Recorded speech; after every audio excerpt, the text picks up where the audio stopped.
Say hello. Hello. Part 2. We have a pretty exciting match coming up for us, Zelga and Illus. And we're looking at a Game 2. Zelga won Game 1, so if Zelga wins this match as well, he will be moving on to face Goomba in the semifinals.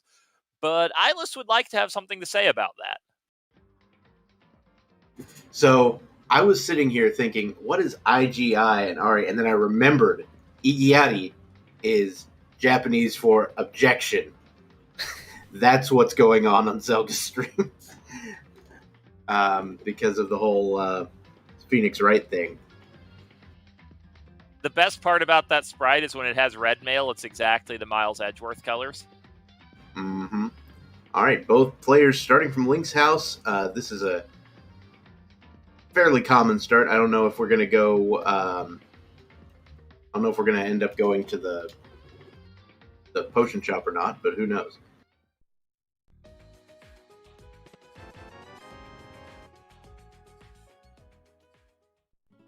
Yeah, you usually expect Link's house starts to go directly to this potion shop route. It's at least the most common. I have seen a couple other routes, but they're more niche. Yep. And, at the very least, this is a fairly consistent opener. You get this check out of the way so that you don't have to worry about it later, because it's kind of a pain to get back to unless you get the flute or something like that. And you also get the 225 rupees from the Houlihan room. Yeah, this route, the downside of it is you can often end up kind of throwing away about a minute at the start of the race that may be futile. You get Houlihan money just from chests, you get a flute so you can check this entrance quickly. You might find the well at this drop, and that can be very inconvenient. And of course, you can always mess up these fake flippers and waste some time. But this does just set you up to go, so it kind of erases the bad scenarios while preventing you from fully exploiting the best case scenarios. And of course, when you see Sank here, that's always an eye roll, because they could have just started at Sank, walked out Houlihan. They wouldn't have seen that connector at the potion shop, but that wouldn't have been much of a loss. Yeah. Now, speaking of the connector at the potion shop, that's sort of another thing you kind of wish you didn't see there, because you're going to have to go back there eventually. But of course, it's better to know about it than not. So there's up and down on that.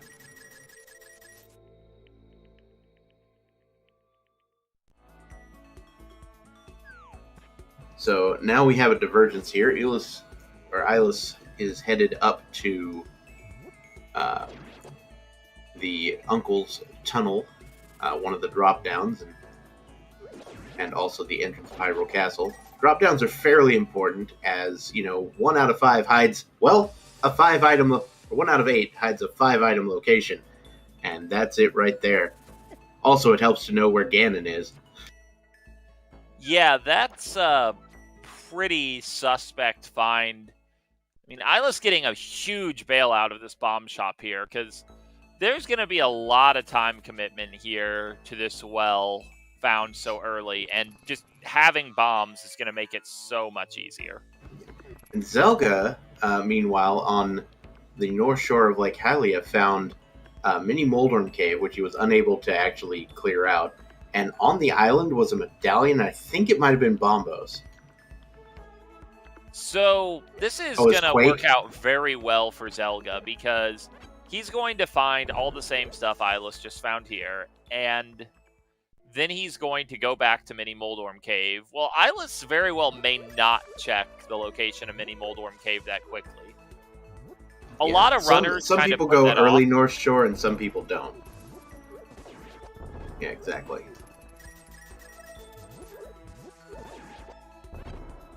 So we did find the Desert Small Key in the well. That was sort of the main attraction there. Well, and a bow. Who needs a bow? But Illus is going directly to North Shore here, so...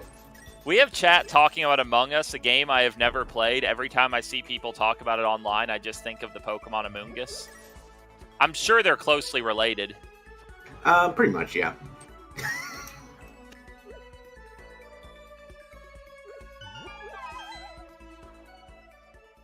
Now, Illus is gonna take the connector to Hyrule Castle here. We are gonna go down toward Zelda's cell.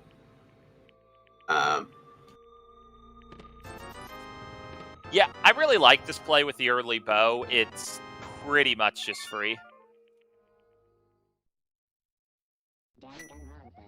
Yeah, the only thing you got to keep in... Well, you don't really have to keep this in mind because getting to the back of Escape is easy. Because we know where Sanctuary is. But if you didn't, sometimes you have to keep in mind, well, do I want to take this key and use it or not? But yeah, it's not a big deal here. You can make note that these two chests are technically out of logic, but it's one of those sequence breaks that runners are likely to worry about less.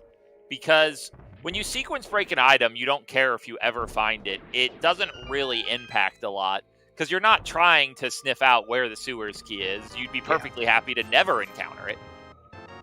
Exactly. The only time you really need to make note of sequence breaks is if you sequence break around an item that you otherwise need. Like, the flippers or something. And that's a book in Zelda Cell, so that's pretty interesting.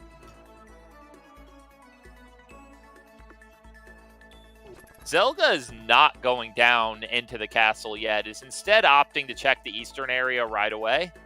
I think that's a reasonable decision. It makes sense to go back to the castle when you're ready to check connectors, which I guess that time is now for Illus, but there's a pretty high probability these just spit him out into the Dark World, and there's just not much we can do in the Dark World right now. But on the other hand, we could just get a shortcut into CAC, which is probably where he wanted to be anyway. Oh yeah, that's a very nice spot for that. Of course, with the Sanctuary being all the way up at the Useless Fairy drop down, it's kind of a pain to get to CAC, so having a nice connector there is a real nice quality of life adjustment. I don't think it actually saves much time if you just need to make repeated trips to CAC to use the connector instead of just walk manually from Link's house, but in this case, when you are checking the connector for information anyway, why not take advantage? Yeah. Yeah, it may not actually save that much time, but I feel like it might save a couple of seconds. I don't know. Really depends on if you have the boots or not. I think it's 5 screen transitions either way, though you end up in southern CAC going manually, you end up in the middle of CAC going by the connector. The screen transitions aren't always the most accurate measure of how long things take, but they're a good rule of thumb in my experience. Yeah, good observation. I honestly hadn't even considered that, but yeah. I guess that's why people walk around in Thieves Town. Yeah, that's exactly why. I'm always baffled when people go south to try to avoid that enemy. I'm like, you're invoking 2 screen transitions. What's that for? Because walking around requires skill. Not kidding. Yeah, and we found Powder very early from Illus. There's a pretty good chance we're going to find Magic Bat soon, so this could be the world's easiest fetch quest. Well, Zelda has found Palace of Darkness, got a Swamp Small Key, and some lesser keys as well, but the Swamp Small Key is very important. And once again, thank you, or hello, and thank you to everybody coming in for a Tato stream. With 30 people coming in, thank you for joining us for this race. There is a glove. Ooh. Glove on the race game, you say? Yep. Now, when you see a glove in a place like that, there's 2 different ways to look at it. Most likely, you're just looking for a mirror to get that glove, but it's possible there's a connector there. Yep. I think Illus, or I'm really not sure if it's Illus or Illus. My brain says Illus, but you say Illus, so I'm not sure. I have no idea. I Illus feels right to me. Apparently, no one agrees with me. I don't know. I just say things. Okay, so anyway, yeah, I think you might have just like been like, "Oh, I want to get that glove. Let's go back." Oh, wait, no, that's not the normal house anymore. We went back in there for the chicken hut again, but yeah, it happens.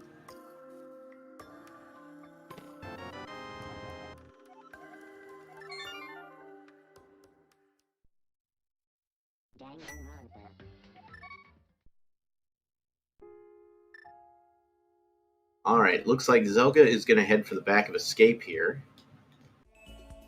Yeah, this is a pretty natural play. Illus is going to do exactly the same thing at his next convenient save and quit. He's just found this connector into CAC, so he's going to exploit it for all it's worth, which is, I'd say, a very sensible approach.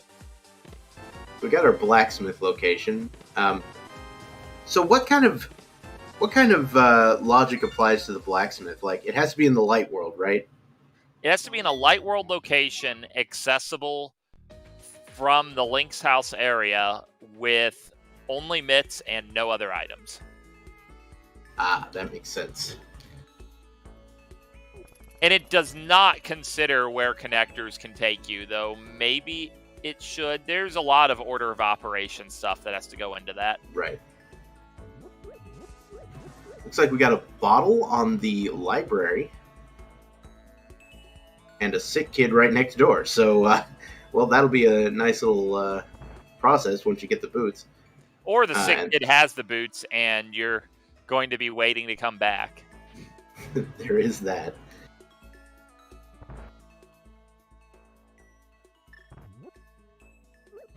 So yeah, the only, like, I think I don't know. Yeah, the blacksmith location has never really been outside of any of those that I can think of. What has been in weird locations is the bomb shop. That's a fun one. The bomb shop can be in any entrance that is not a must connect and is not the Pyramid Fairy entrance itself. The trick with that is you can flute with the big bomb. A lot of people don't realize that. There is a lot of complex conditional logic revolving around that bomb, checking the minimum item requirements for every possible location. It was one of the more annoying things in the randomizer to code. So, my question is there an allowance for the bunny to use the big bomb to open the pyramid? Yes. Nice. I know, I remember someone saying that the bunny is never going to be required to open another entrance using the big bomb. Yeah, the super bomb to open like Hype Cave is completely out of logic. But if using it to open its intended entrance on the pyramid is in logic, you could have to defeat Aga to reach the Dark World. The bomb shop could just be in the pod area, and you could just have to walk back with the bomb as a bunny. All right, well, we're getting our magic bat check now with that powder. So I'd like to point out a couple of interesting threads we found so far. I mean, that cane's really interesting, too. Actually, it's kind of doubly interesting given some of the other finds. So we found the Hera Big Key, and we already know where Hera is. So that's 2 items upstairs. These runners are really going to want to have a sword or hammer before going back, but it's not a guarantee they'll be able to get it. We've also found 3 Turtle Rock small keys, and now a cane of Samaria. Yeah, and I believe we have a Turtle Rock entrance. Yeah, I believe we found the Turtle Rock Big Chest entrance. So that cane of Samaria grants you access to, the general populace of Turtle Rock there. Hey, good news. We need both Castle Tower small keys. Oh, boy. Who's ready for a 3-hour seed? Oh, come on. We all know the Castle Tower keys are always convenient and easy to find. Yeah, of course.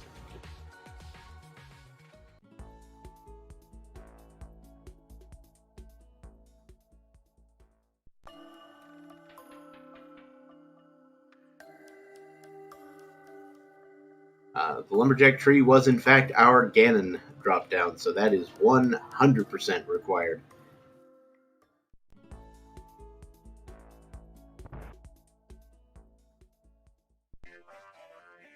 There's a little bit of convenience from Illus's side in the sense that he found the Hera big key before doing the eastern area, and thus will have it when he's first in Hera.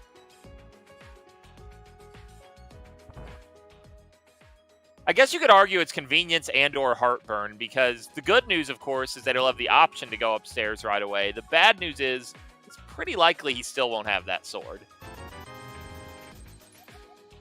Fair enough. I think in terms of drop downs, we're just missing the magic bat and the uncle, right? Well, the magic bat happened over on Illus's side. He got the oh yeah, he already did that. So uncle's in the pyramid. We just saw the lumberjack tree there. I know we haven't seen uncle. Yeah. So that's 2 items behind GT, making Gen's tower have a grand total of 29 items behind it.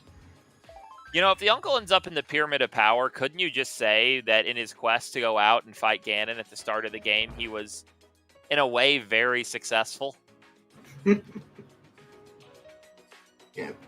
Problem is, he became the thing he sought to destroy. Anyway. So, Illus's fake flippering, I presume he's going to check that Quarreling Brothers connector at the potion shop. This, to me, is a pretty aggressive play. I would much more expect checking the eastern area, the entrances on the way to desert, even the Ice Rod Cave area before this, but I think going through connectors right now, knowing that the glove is where it is might be kind of a interesting play. Thinking, I might get a connector back there, and I haven't seen the mirror yet, so who knows. That is not the connector you wanted to see. Up to Grove Ledge, Cave 45, etc. The upside of that is that that's a total dead end on that. You never have to worry about coming back. You never have to worry about mirroring there in the future. That's just something cleared that you'll never deal with again.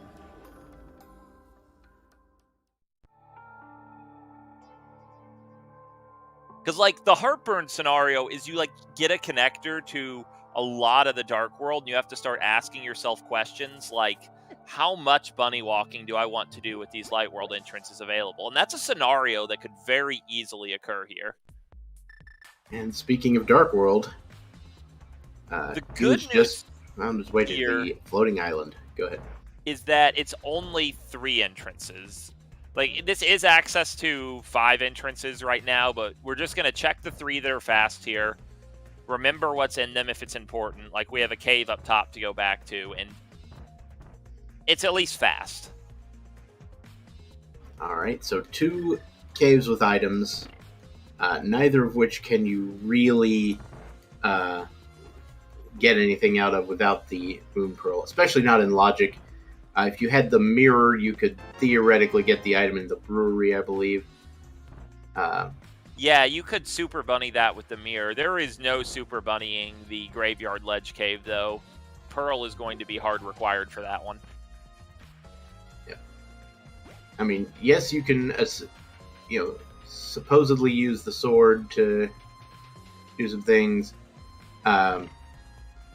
You can even do it for this mini Moldorm Cave sometimes if you've got a better than fighter sword. Yeah, the trick there is if you walk too close to a pit, it erases your Super Bunny state, so you have to use the sword beams. Also, shoutouts to us having well over Zora money on both sides now. So Zelda went ahead and grabbed the Chain Chomp chest in Turtle Rock, which is accessible provided you have access to one of the middle 2 Turtle Rock entrances. So Illus is going for a somewhat tricky Ancilla fake flipper here. Yeah, splash delete situation. Didn't quite get there. Yeah, I don't really understand that strategy. Because, what are you going to do with it? I guess you can check Hobo. You could go to Zora, but that's all out of logic. And you have just so many available entrances right now. And he's about to make use of that Hera big key that he's got. He hadn't actually gone into this entrance yet, so yeah, very convenient that he has the Hera big key now. So I did observe that Zelda didn't really get anything from the two in logic, well, the one in logic chest and the other chest you're always going to check in Turtle Rock. And the connector that we have logical access to in Turtle Rock just leads to the Ice Palace entrance. Now that mostly seems like a total waste, but if we find a mirror, Capacity Fairy is in logic, even without the flippers. Yeah, that would be the one little scenario where that would come up. Now, I would expect neither runner to actually go back for that connector to get there. They'd just fake flipper. But knowing that's in logic can be useful because there's nothing stopping your flippers from being in that cave. Exactly. All right, so we're going to get to see some of the chests in... well, I guess it's just the one... Or no, two chests here in Hera. Got the 4th Turtle Rock key. Excuse me? That's a big deal. That puts going to the front of TR in logic.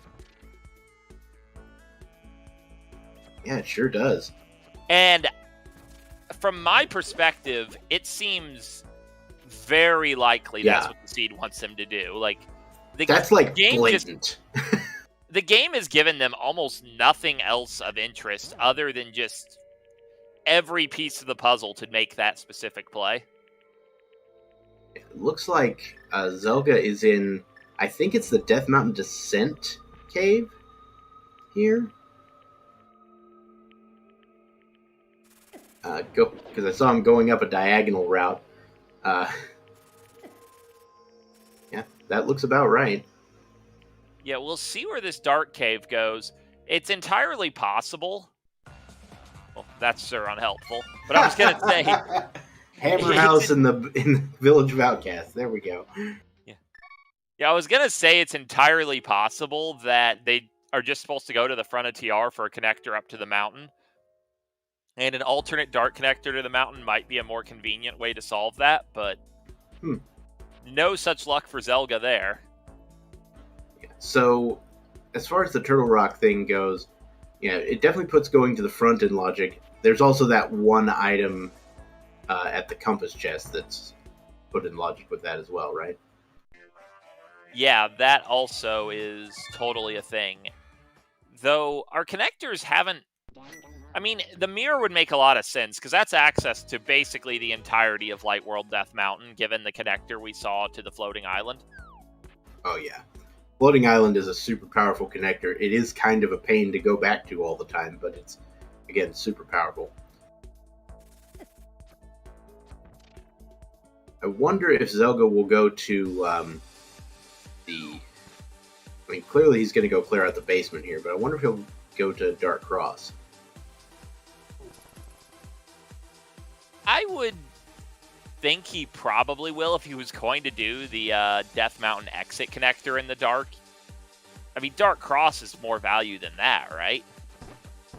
Yeah, and Death Mountain exit connector is well, I mean, I guess if you know what that is, I guess if you've practiced it, it's easy, but I have not practiced it enough, and I think it's difficult.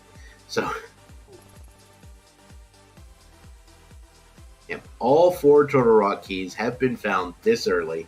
That is kind of a red flag. Yeah, and in terms of the useful items, we found a bow, which got us a Swamp Small Key, and we found a Cane of Samaria, which lets us make progress in the one Turtle Rock entrance we have access to. So, yeah, it's a very bright red flag. There's something up with Turtle Rock in this seed.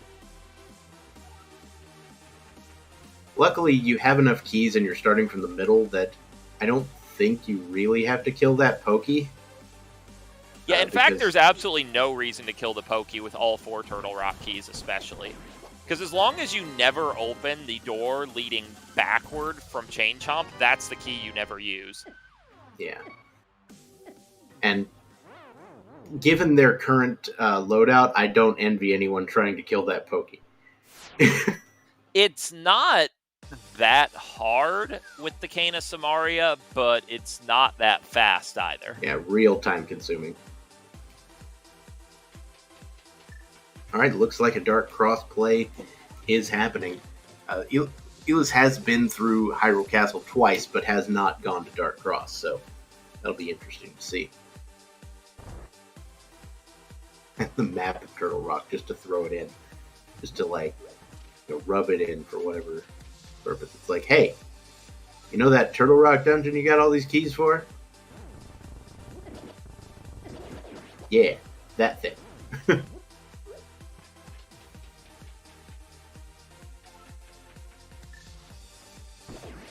Well, we're pretty close to not seeing what's in this chest.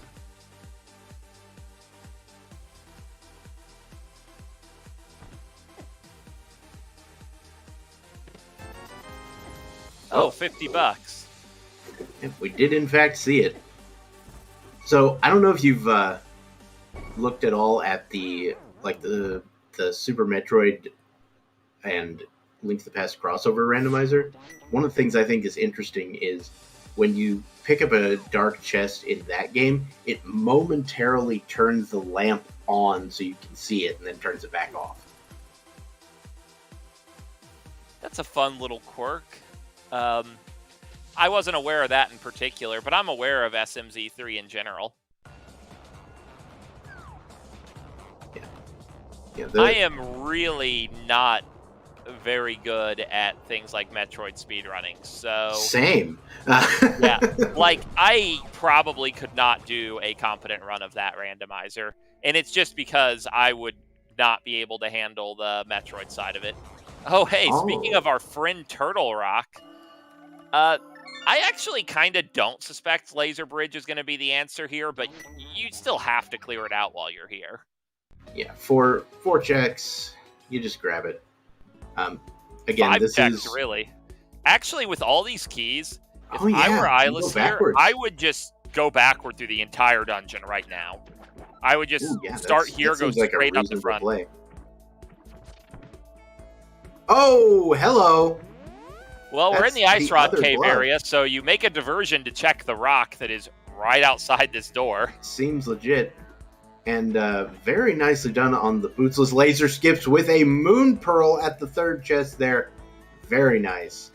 With that pearl, I actually suspect that Illus is going to just go north here, check the one last chest, die, check the rock, go to King Zora, and then just move on in the seed from there.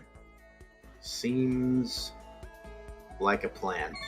Now, for those of you wondering, oh my goodness, it must be terrible to go backwards through this Turtle Rock Dark Room, it's actually the easiest thing in the world. You get on the platform and you hold up.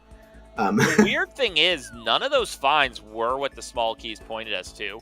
That makes me wonder if we just get access to the main body of the Dark World through the front door here. And that very well you're could supposed be the case. to go to Laser Bridge, get your pearl, use the connector, and then you just get the rest of Dark World from there.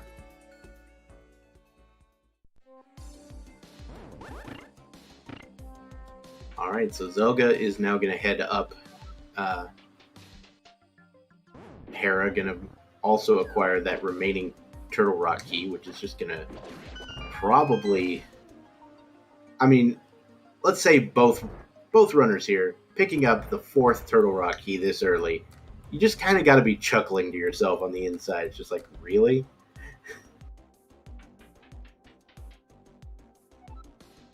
Yeah, it's less chuckling and more... I mean, you feel informed. Right.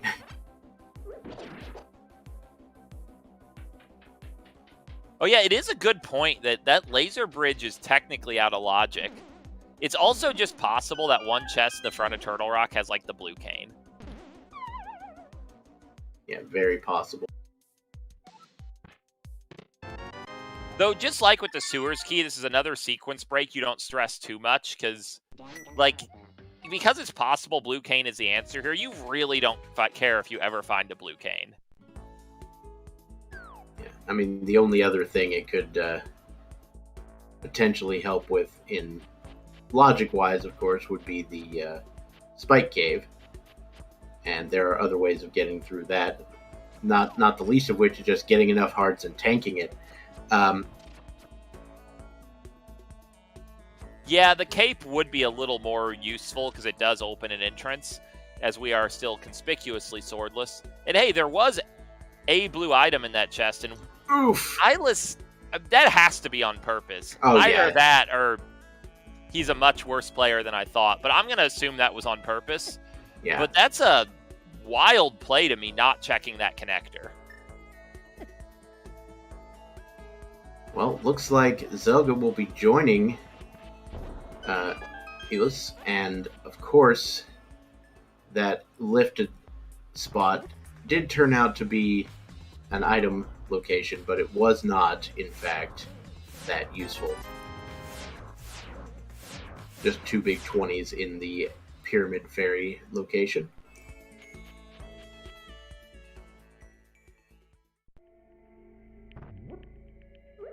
We've got our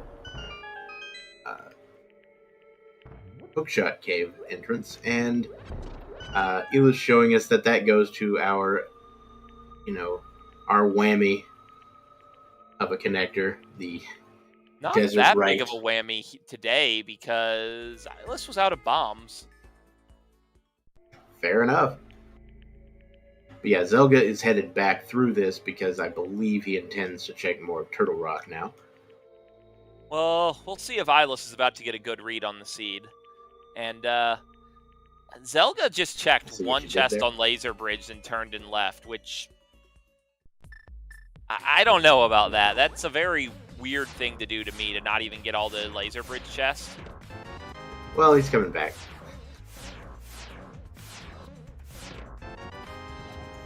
I guess he was planning to go all the way through, and I mean, it's not like he's going to find a glove here that will immediately make him turn around, right? But I don't understand micro routing from either of these players. Take the glove, check the rock, go back in, and use the whole thing as a connector. Okay, now he's like, wait. He's got it figured out. Speaking of connectors, looks like Illus is going to go do the same connector that Zelda did earlier. Or maybe not. Or maybe yes.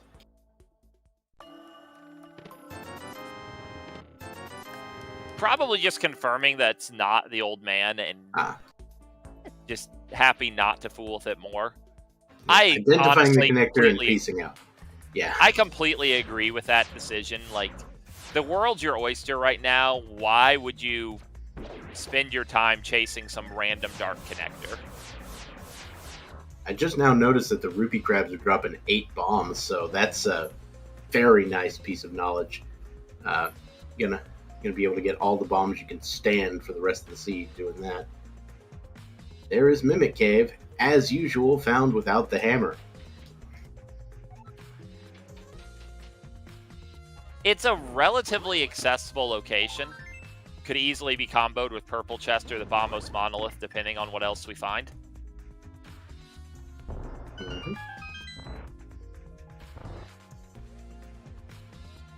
Yeah, since Zelga's already done the middle of Turtle Rock, he's got to be doing this play planning to go through, because I can't imagine making this super long walk just for one chest. Yeah. We're going to get to see what's at the front entrance of Turtle Rock here.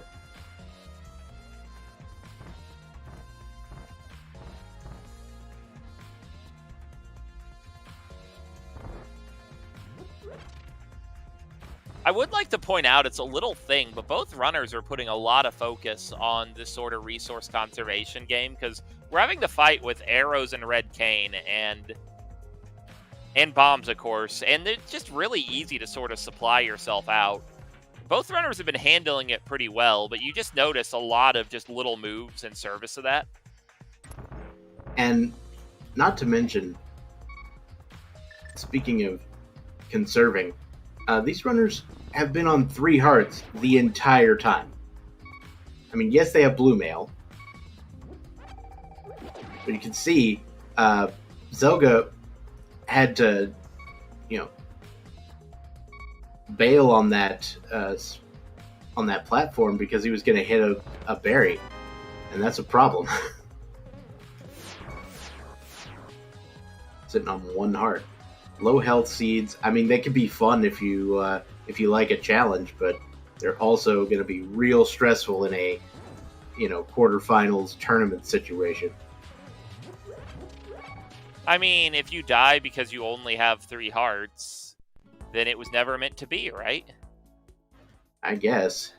So we did get a connector to East Death Mountain and a sword in the Hype Cave with a Hyrule Castle map, a Compass of GT, a red boomerang, and a piece of heart. Good work, Zelga, on all those chest turns and then missing the last one, therefore losing time on all of them. Yeah, I was like, somebody's doing chest turns for some reason. I mean, I guess it technically would save a frame.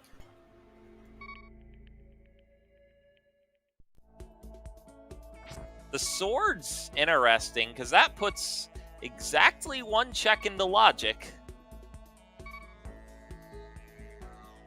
Huh. It's Moldorm, of course. Oh, right. You're not wrong. Not that I ever expected you to be wrong on anything, but I'm wrong about things all the time. I just say them confidently so no one notices. That's a pretty good philosophy right there. All right, big key in Spectacle Rock Cave, found from the normal entrance of Paradox Cave. That's the Desert Big Key. So now we've got Desert Big and Small. Which, so yeah, if we find Desert Main, we can effectively clear it out. We won't be able to get the item on the torch, but we'll be able to learn that it's not important unless it is. Ooh, interesting. So the bomb jump in Spectacle Rock Cave took you across. Oh my goodness, this is a sequence break if I've ever seen one. To the top of Hyrule Castle where Blind's Hut is hiding. If there's something big here, then that's real interesting, and you can assume that it's behind the mirror logically. Or that is probably the single best item that you can find in a sequence break here. The flute usually does not open a lot logically, but it saves a lot of time in navigation, and Zelga's going to have that, and I'm not entirely sure if Illus is going to make the same move here. Who knows? But that, not only that, but that is definitely the only current way we have to get to West Death Mountain. So we got that on our hands.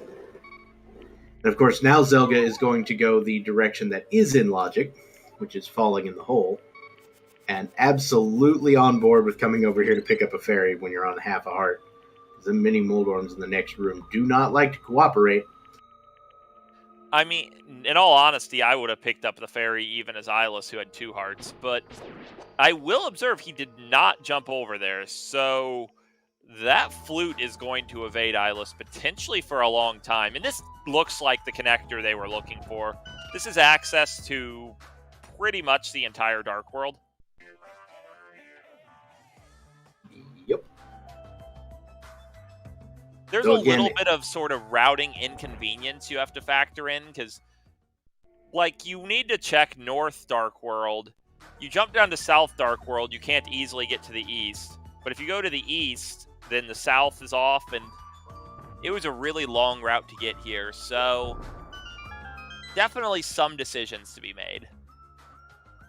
And it is kind of interesting that, as you said, the laser bridge isn't technically in logic, so if that was your connector, you're intended to find something to put laser bridge in logic through bunny walking here.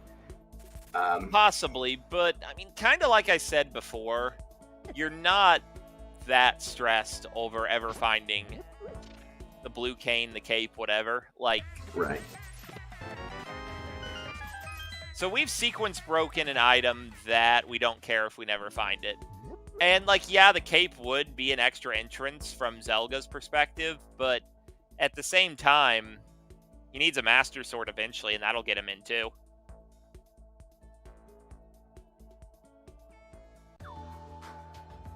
And yeah, that old man save and quit in Village of Outcasts, that's very good information for Zelda. Because what Zelda does when he finishes his route and only checks some of the Dark World, instead of coming back manually, he just flutes to the mountain, rescues the old man unless the old man's at Hera. The game wouldn't troll Zelda like that. And then he just has the save and quit here. Yep, that's pretty strong. We've got a pod big key for Illus here. The very awkward situation of having pod big and pod access, but 0 pod smalls. Yeah, no pod small keys is just, again, a weird situation. But don't worry, we have extra Turtle Rock small keys. You think they can swap them out? You know, you wish you could. I'm sure there's some sort of ace you can do. We also have both Skullwood small keys. Yeah, that's really strange.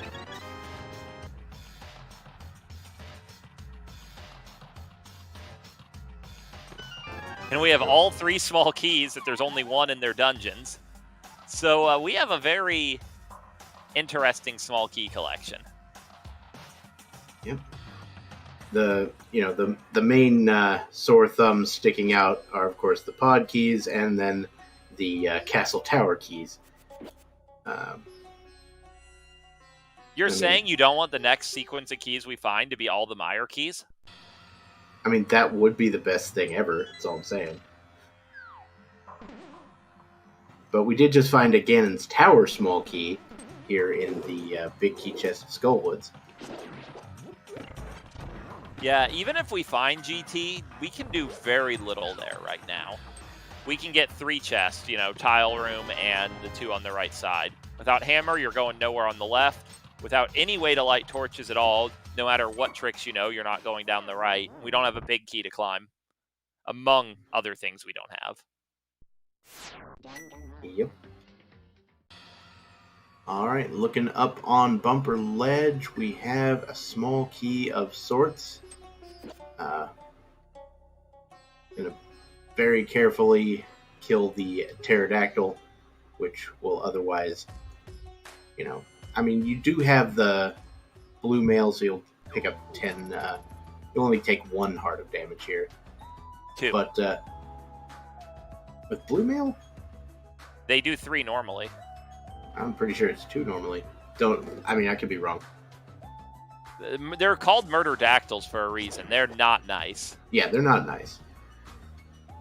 That being said, I do agree with Illus's decision to go ahead and just purchase some bomb and arrow upgrades there. Just because I like having a little bit extra as we're going along here.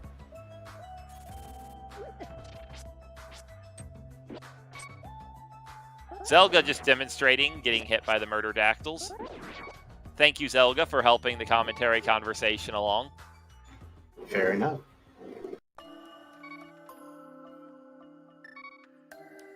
Alright, we've got just a shop at the Dark Sanctuary.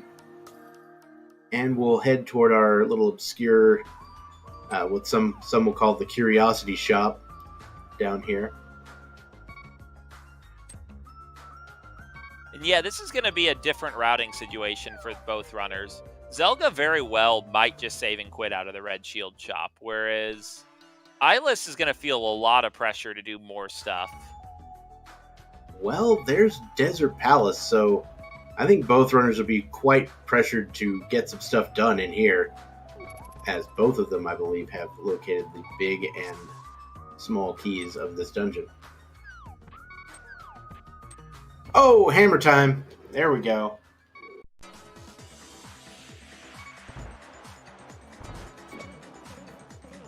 So that's a nice find for Illus in a different way. Has he seen the connect? Well, no, he hasn't.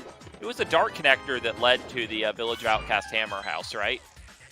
It was. So yeah, that would be a faster way back to Village of Outcast if you don't have the flute to save the old man. Yeah, with the hammer, you can do it now, but Zelda is not going to need it because he's just going to rescue the old man. Mm-hmm. Yeah, that that sequence break to pick up that flute is probably a huge difference maker for the seed. Like you're gonna pick up a lot of time having that flute. It is a fair point that we don't know where these desert connectors are going to go, and I kind of expect both runners to check desert left, and if it's nothing good, go right back in and check desert center. Seems reasonable.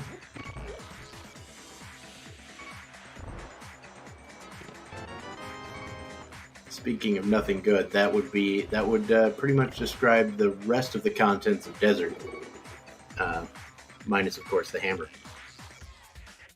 Oh, that is.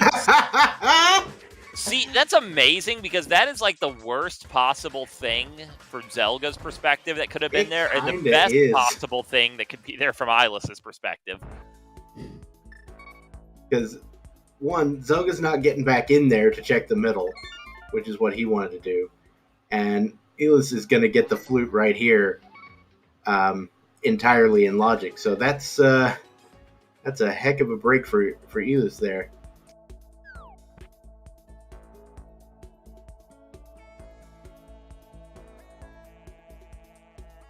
Yeah, and even it being that left door is better than the middle door because that baked-in backtrack, I think, mostly works more to Illus's favor than Zelga's.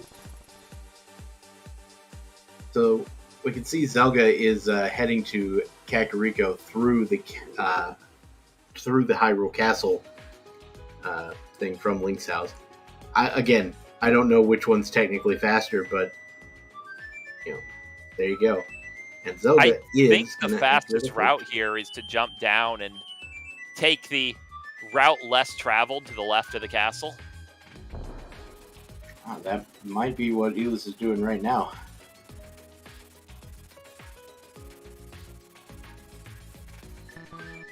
Now the question is, do you chase the big progression, go straight to the mountain, or do you remember what you've left behind and go back for Mimic Cave? I'm not entirely certain that Zelda has looked at Mimic Cave. Illus, on the other hand, I'm pretty sure has. Maybe it's the other way around. Ooh, hello. Ice Palace turns out to be our green pendant today.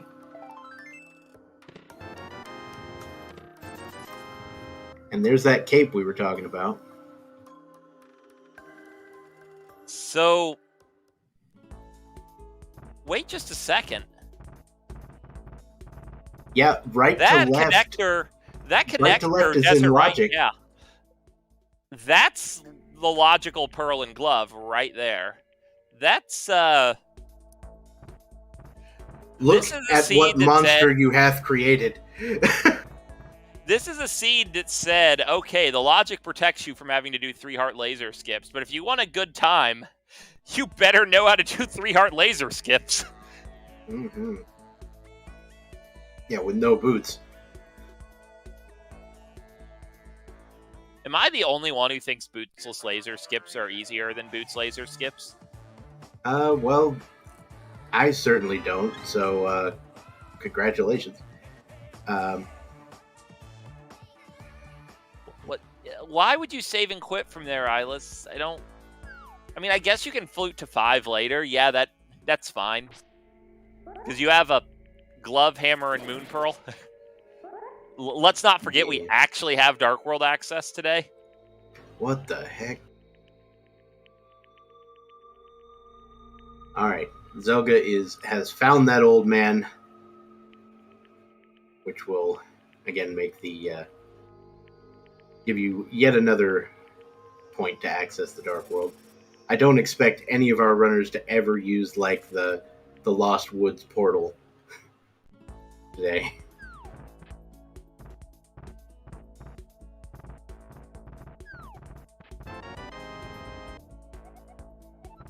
Hey, there's one of them castle tower keys. Technically locked by a lamp, but I don't think anyone cares.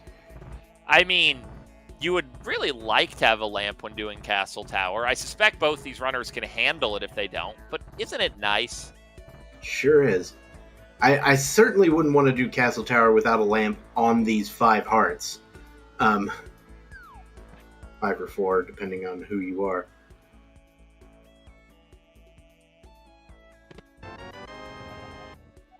There is a Swamp Big Key it's an item most people express disappointment in, but honestly, you already have Swamp Small Key. You're building towards Swamp Access. It's nice not to orphan chest. Yeah, I'm very happy if I see Swamp Small Key or Swamp Big Key and I have Swamp Small Key and I haven't been into Swamp yet. Just because, hey, free stuff. That is spicy from Illus' side. Because you have the hammer, you can go to the Eastern Mountain here. You also have a book. So, yeah, get to reading. Alright, Ether Tablet is garbage. He's going to follow exactly the advice it gave him and move right along. That is the plan. Zelda going to pick up the half magic and the ice rod as well in here. Also, I'd like to point out that Zelda all of a sudden is actually pretty healthy. Yeah.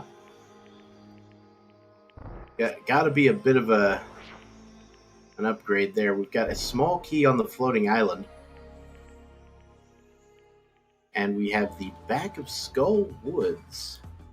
This is a slightly annoying find here because this is not a convenient place to return to, and honestly, they have everything they would really want for this boss other than just the ability to reach it because there's no way to light torches.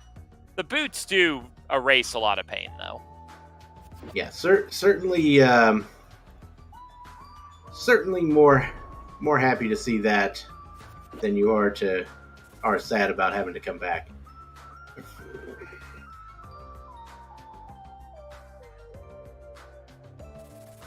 So Zelda elected to leave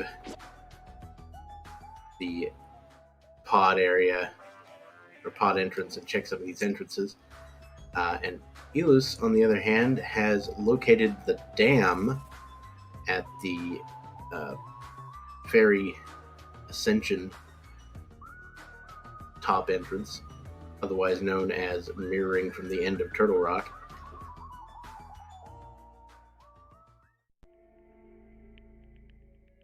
We got the back of Spiral Cave as well for Zelda. Well, Illus gets to visit one of our 3 happiest that are scattered around the seed.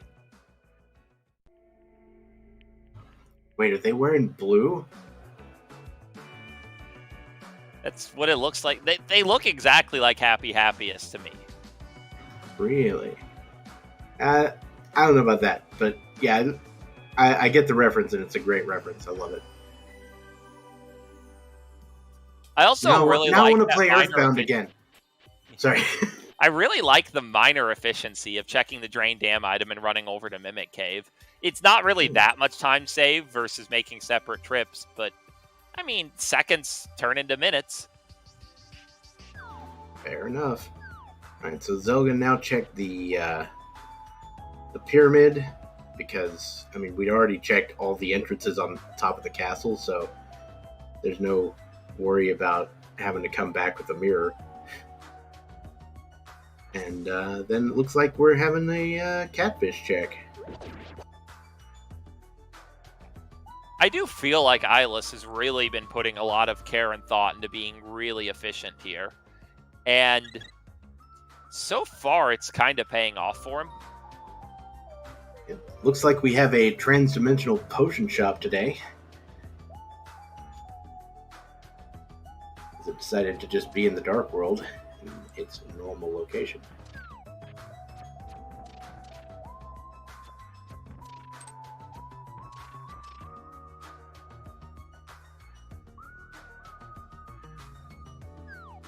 How convenient would it be if the catfish gave Zelda the mirror here? That would be pretty convenient. Get that Zora stuff taken care of, all that mess. But you know, I have to say a green rupee is almost, but just not quite, as good as a mirror. Yeah.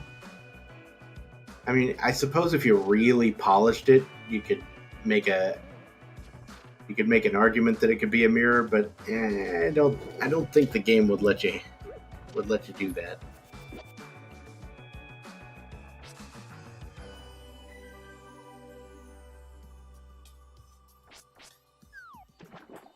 And we have a Greg reference in chat. Always worth noting, there are actually 2 green rupees in the item pool and a link to the past. The single arrow is your lone near useless item. The green rupee is Ocarina of Time's special item. When dealing with Link to the Past, I tend to call it Grog, which is the green rupee of occasional glory.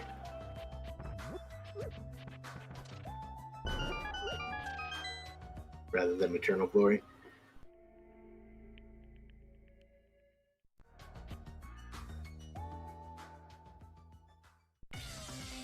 Oh, there is look, our Castle Tower.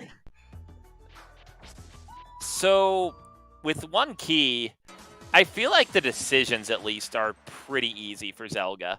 You go in Castle Tower, you get the 2 chests, and it's going to be annoying to get the Dark Maze chest, but I have every confidence Zelda can do it. Then you take that Super Bunny connector. Well, what's going to happen is we're going to find Lamp right here. Aw. Finding Lamp in a dark room has interesting effects on the game. Yeah. Well, I was saying in that one chest. In that first chest. Not the second chest. That would be silly. Yeah, in Crosskeys, it'll never happen. There are actually ways it can happen in non-Crosskeys, and it's pretty silly because the light cone shows up, but it doesn't attach correctly to your sprite. So there's just a light cone like in the center of the room. Ooh, yeah, that's weird. Looks like Zelda didn't quite... I mean, maybe he did make it over there. I honestly couldn't tell you. Like maybe he did open the chest. He was in the right part of the screen. Well, both chat and our trackers are convinced that he got 10 arrows out of that chest. Well, then, and okay. He does have a full quiver, and he used arrows to kill those gold guards, so I'm going to assume there's no next level trolling going on here. Speaking of next level, I have actually never seen somebody bomb jump that gap in Super Bunny Cave. So good on you there, Zelda. Yeah, it's kind of a lot of work for relatively little time save, but if you're confident, it is a time save.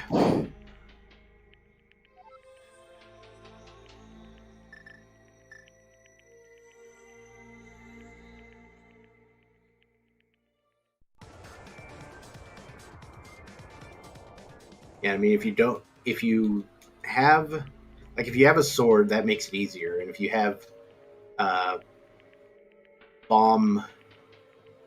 if you have a bomb and you don't have mirror or hookshot, it makes plenty of sense.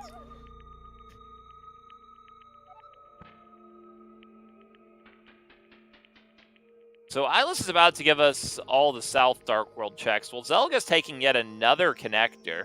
Zelga's kind of gone on a connector adventure here. Mm-hmm. I think that's... We saw the middle bridge of Turtle Rock, didn't we? The middle bridge? I think that might be where Zelda just got that connector from, actually. Yeah, so with that, I think we've seen every must connect. So the remaining connectors we haven't explored, which... What about Bumper Cave? Oh, yeah, Bumper Cave. That's a location in this game, and it has a small key on it, so they might care about that just a bit. Yeah, so Bumper Cave is the one must connect we haven't seen. What actual connectors do we have left, though? We have the back of the mountain cave. We have, whatchamacallit, the center door of Desert Palace. Those two stand out in my mind. Yeah, that's pretty accurate. Looks like Zelda is going through Spike Cave, which I believe we found at the... Oh. Oops. Oh, he's got a ferry. That makes sense. Yeah, that was at the probably deliberate, because yeah, especially given how likely you are to Death Warp, that ferry was probably going to be more a hindrance than a help. So you might as well just spin the ferry and get here easily. And that is an in-logic pair of flippers. Very interesting.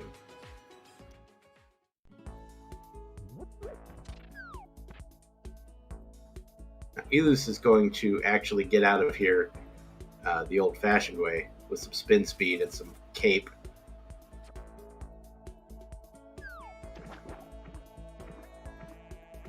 So I guess for some value of the words, the old-fashioned way. Hey, the only way that a vanilla speedrun would do that differently is they would use the blue cane they just got from that chest. Fair enough.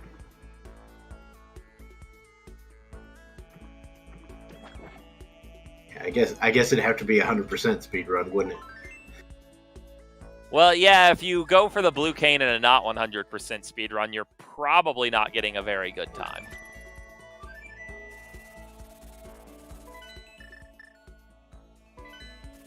Alright, we're gonna get some bonk rocks by Link's house for Illus, and there's Swamp! Okay. So, I definitely see feeling pressured to go in here, but you can do everything other than the back here. But it is so much slower than having the hook shot, and this isn't that bad of a location to return to. So, I don't know. Like, this could be a very big moment in the race if the hook shot's in Swamp. It could also be a big moment in the race if nothing is in Swamp and Zelda just isn't baited in here. Well, I mean, Zelda can't even get in here because he doesn't have the boots yet. And in all honesty, that might be part of why Illus feels pressured to go in. He's down a game. Zelda is well known for being a very strong player, so you don't expect to just beat Zelda by, I'm just going to out-execute the guy. So you're like, you know, I have these boots. There's a good chance I have them first. This is a huge trove of items they lead to. If I follow this, I could just win the race.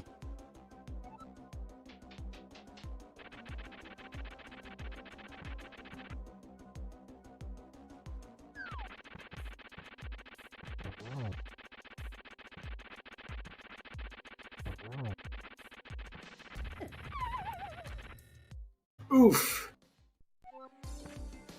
Man, I just talk up how Zelga's execution is beyond reproach, and what does he do? He falls to Moldorm. Yeah, I mean, let's be fair. Even those of us who are good, and I don't really count myself among them, but even those of us who are good will still fall to Moldorm every once in a while. I'll accept it as long as you feel bad about it when you fall. Every single time.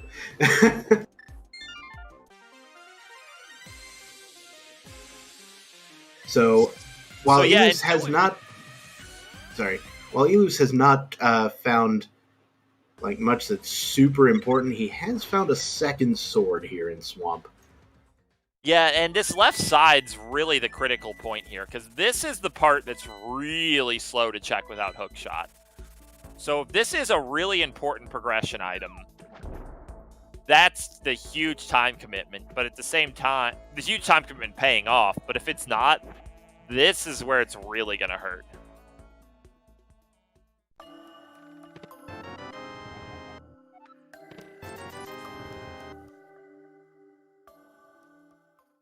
All right, we see the Waterfall Ferry is all that's sitting at the capacity upgrade. It didn't look like there were any particular items in there either, but speaking of the Waterfall Ferry, we're now going to check that entrance.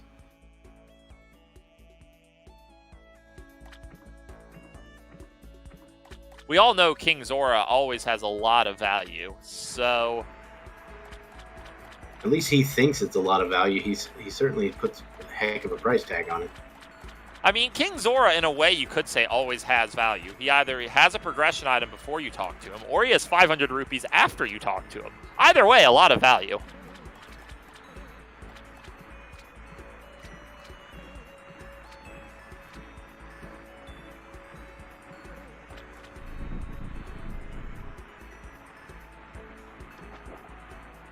That is a huge mistake from Illus. Oh, my word. Oh. Ow. Oof. And now he's leaving. Big ol' oof. That's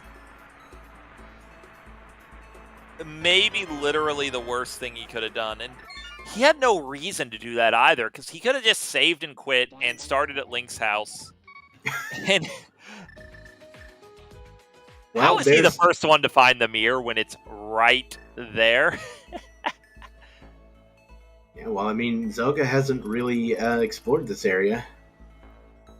And yeah, Illus was setting, for anyone who doesn't know, he was setting up for a death warp, trying to get to 1 heart from death. He was going to get the chest and then bomb himself to death, which would have still taken quite a few bombs with the red mail, but he went 1 heart too low, and it turns out when you're at 0 hearts, you die. Aw. You know what? I hadn't considered that.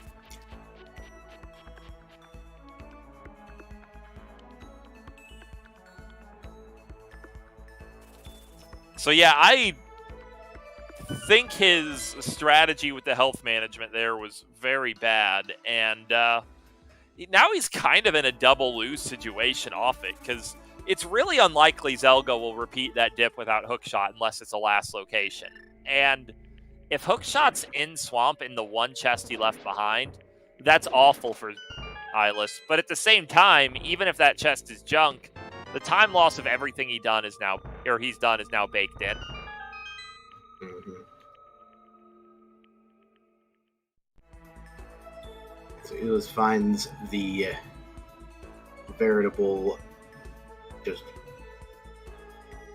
massive amount of relevant locations over here at the Dark Shopping Mall.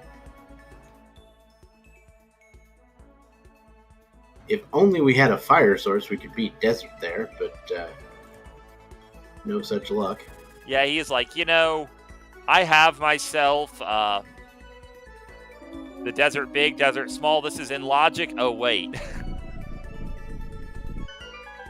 But speaking of what's in logic, we can go back to Race Game and get our other glove, and with our flute, we can go to the Mire region. Oh yeah, that's definitely a thing. Plenty of entrances over there, and what with the medallions we have in logic here, could very well be able to enter the Mire entrance itself.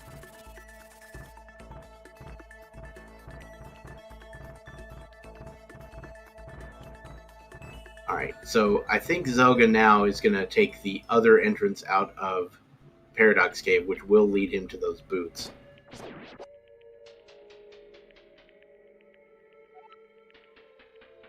Yeah, and if he goes to check Bonk Rocks, it'll put him right in the area of the mirror. And the mirror is probably the next critical thread these runners need to chase.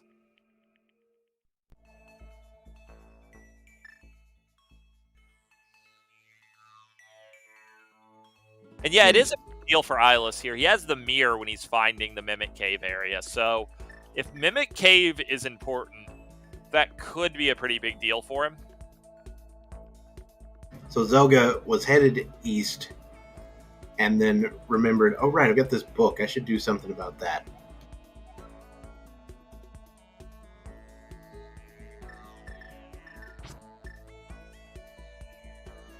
Both runners mercifully not having the Master Sword when they did that, so they don't have to watch the animation of getting 20 rupees. Yeah. I mean, at least it's the Ether animation, which is not as long as, say, the Bombos animation, but my goodness. Also, with that mirror, we're able to get to 2 new small keys. Now, based on the keys we found, it wouldn't be that surprising if they were both pod small keys. Yeah. Like, if you gave me, if you forced me to be the sports book of Rando, and I was taking bets on those being pod small keys, I'd have to set the odds at a very, very low margin. I mean, to be fair, I think it's still more likely that at least one of the two is not a pod small key, because you still have the Castle Tower key, both GT keys, all 3 Meyer keys, both ice keys. Yeah. The Hera basement key, let's not forget that precious key. Precious?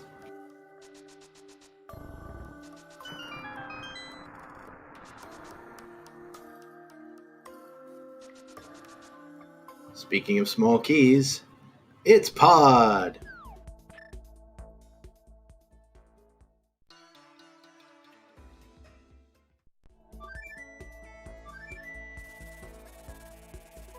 And yeah, Illus just using the old man's save and quit. Probably going to go right down and pick up his mitts. And then immediately use those glyph mitts to return the smith, I would assume. Yeah, seems entirely reasonable. Probably see what the entrance at the back of the race game is as well. Yeah, it would be a pretty strange decision to just not check that when you're in the area, but... Oh, there's Ganon's tower. And we do have a hammer. We can sequence break the full left side. Personally, I would do it. Would you do it? Yeah, I think I would. Depending on how spicy I'm feeling. The boots make it a little easier on me. Yeah, the full left side with boots is pretty easy as far as tricks go. Yeah, really, there's only 2 bomb jumps you have to do the whole time. One to get up to the Stolfos room, and one to get to the chest after the Fire Snake room. But yeah, and if you're one of those people who can do consistent hovering, well, it's probably trivial. But even if I could do consistent hovering, I'd still probably bonk most of my way through the left side room, just because it's very consistent and not too slow. In terms of aggressive plays, Illus skipped the smith and the purple chest and the hammer pegs route, and instead went straight to the Mire region, immediately rewarded with Thieves' Town and a lamp. That is a huge deal. Welcome to Thieves' Town, population lamp. Almost as exciting, we have 10 arrows. Yeah, basically. Anyway, so here's the bomb jump there from Zelda. That's the easy one. You can set that up using the good old sword spin setup. And the Skullwood's slightly annoying Skullwood's big key after you've done front of skull. And Illus just found the Tower of Hera small key in Thieves' Town. Hey, Thieves' Town has the Hera basement care package. Isn't that what everyone's excited to see? I mean, basically. I mean, I'm honestly, like, completely legitimately sort of on the Hera basement apologist train. So I'm just like, I like to do it. I like to take a break. I mean, it makes sense to do when you're there, but it feels really bad to backtrack to Hera for one check, and then that check requires a long wait in a tile room. Yeah. This bomb jump also pretty free with that swords setup. Get on the last pixel.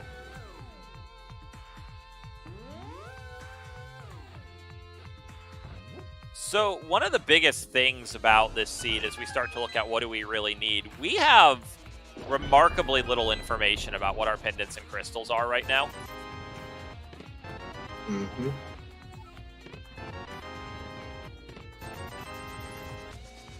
Like we've got, basically we know Ice Palace is the green pendant, and we have seen Hera beaten for a crystal, and that's about it. Yeah, there's not really very many more items we need for go mode. depending on what our pendants are. Because we need a Eastern Big Key and Defined Eastern to do it. We need a Mire Big Key to do Mire, a Fire Rod to do Turtle Rock, a Hook Shot to beat Swamp, and those are the only dungeon gating items left. We still need a Castle Tower Small Key for Go Mode. I'm sure that won't be an issue, right? Yeah, of course not. So just, be on whatever your 7th crystal boss is.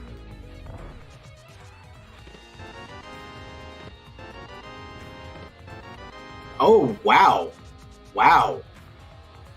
Wow. The hook shot in the back behind Ice Armos. That means the Fire Rod is locking the hook shot. Am I correct? That is exactly what that means, and that is a great piece of information for Zelda. It's both a great piece of information, and let's remember when Zelda finds Swamp, which Illus did left side without hook shot and then died not getting both chests, Zelda will just be able to full clear Swamp on the spot, which is better.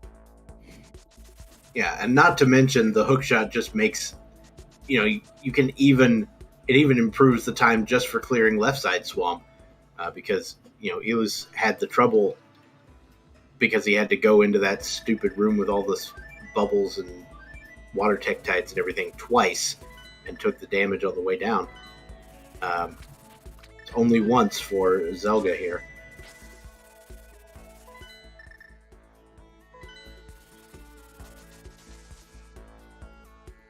To explain the logic, the reason that chest is Fire Rod locked, there are two ways to reach Ice Armos. You can either go down the left side, which logically requires Hammer and Hook Shot. Zelda used bomb jumps to avoid the Hook Shot requirement. Or you can go down right side, which logically requires the Cane of Samaria and the Fire Rod. Since the Hook Shot is in that location and you can't logically do the left, it must be possible to do the right in order to reach that Hook Shot. So wherever that Fire Rod is, you don't need the Hook Shot to get to it. Doesn't it also logically require at least a couple of small keys, maybe 3? Yes, it logically requires 3 small keys to reach the back. And there's 4 total that exist. It's actually kind of an interesting situation because checking either Rando Room or the Compass Room require all 4 keys, but because you inevitably have to be able to unlock one side or the other, it's only 3 to go all the way. So you have to walk past 4 key lock chests to get to a 3 key lock chest. That's hilarious.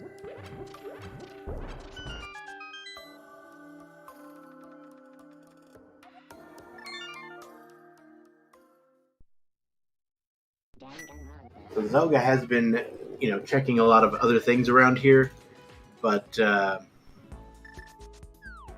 again, he has unfortunately only been checking a lot of places where he could benefit from having the mirror. Like he's been to the floating island a couple of times now, and still been unable to retrieve that key. So I don't anticipate it'll really matter in this seed, but how do you feel getting rid of a fairy in a bottle in order to check what the fairy gives you, and the fairy gives you an empty bottle? Well, I mean, it is kind of unfortunate, given the fact that there's no real way to put a fairy back in that bottle. But you figure your odds of getting something better than the fairy are pretty decent. Like, I personally would take most potions, probably any potion over a fairy, just because I have more control over when that happens.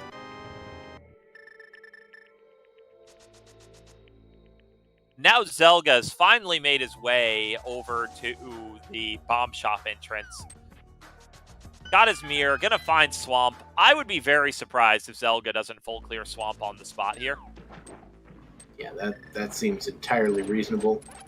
Looks like Illus is heading back into Harem. We're gonna get that Hera basement check.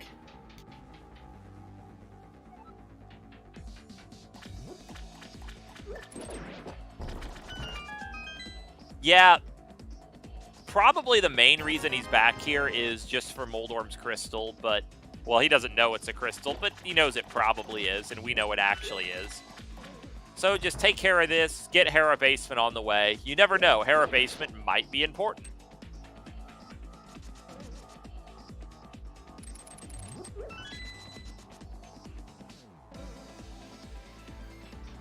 I mean, fire-locked fire is a thing I see far too often. See a fire rod here would not surprise me at all. This is also going to be really good information for Zelga, because any item Zelga finds in the back of Swamp Palace are not gating the fire rod. Because the logic is smart about that in terms of finding things sequentially. Mm-hmm. So yeah, anything you find in the back here, you can very much assume the fire rod will will not lead to the fire rod exactly. We're saying. Yeah, and more good news for Zelga. Hera Basement is likely going to be a near last location for him whenever he even finds the Hera Small Key. But now he knows that, well, now we know that it's nothing important. So if he just never goes back, that's just time savings for him. So,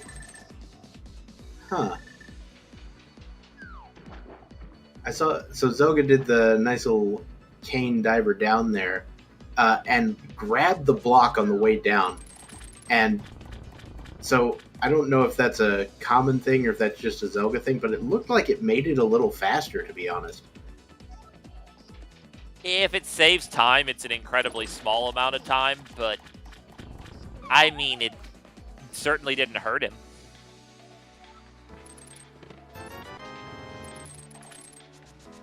Okay, this is a very important chest that Zelga's about to check. Okay. So, as long as Illus takes the viewpoint, I died here, whatever, that chest is dead to me. If that chest is important, I lost the race. Then he still has the downside of having done Hookshotless Swamp and not gotten much out of it. He got a Master Sword, but that's not... It hasn't really mattered very much that he's had Master Sword, and Zelga's about to get Master Sword en route of clearing the dungeon.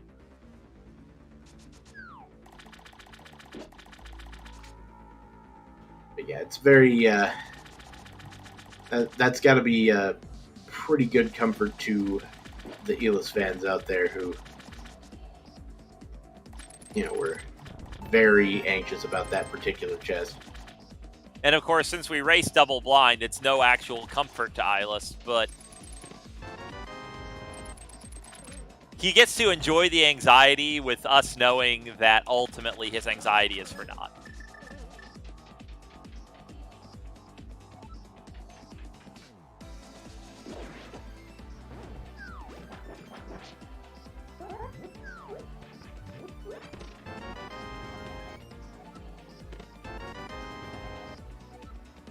Ice Palace Big Key. And then Ice Big Key. We still can't make any progress in Ice. That's an interesting find. And another pod key here in the Okay, that's actually a pretty big deal. None of the logically 6-slot checks in Palace of Darkness are the Fire Rod. And that includes the Harmless Hellway, the Big Key chest, and I'm pretty sure all of the Dark Maze and the Big Chest.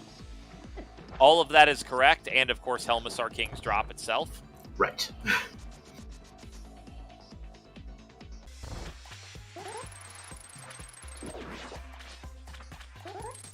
So that pod key is going to be a real convenience. It looks like Zelga map checked at some point and has learned that Pod, Mire, and Turtle Rock are crystals, so we absolutely need the Mire, Big Key, and the Fire Rod to beat this seed. That really increases the odds that Eastern is a pendant, so we very well may not need the Eastern Big Key.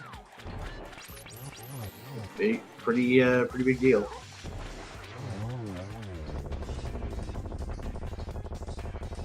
All right, and speaking of clearing dungeon, another pod key here in the back of Swamp, and Illus is going to clear out Desert, get a piece of heart and a crystal there as well. I wouldn't feel too bad in Zelga's position here, even getting a pendant, because the 2 pod keys are kind of a big deal with how problematic pod keys have been in general, and the sword is also something that you needed a second sword eventually, and there's a lot of ways that sword could be a big time save. Not to mention, I really do like picking up the Ice Palace big key if I'm going to end up having to go to ice at any point. Alright, Illus is checking the one in-logic check in Hookshot Cave here. Oh, are we doing the hover checks? Well, we're going to attempt to do the hover checks. Whether we're actually doing them is less clear to me. We will find out, won't we? Okay. Looking good. Well done. And across small key to GT.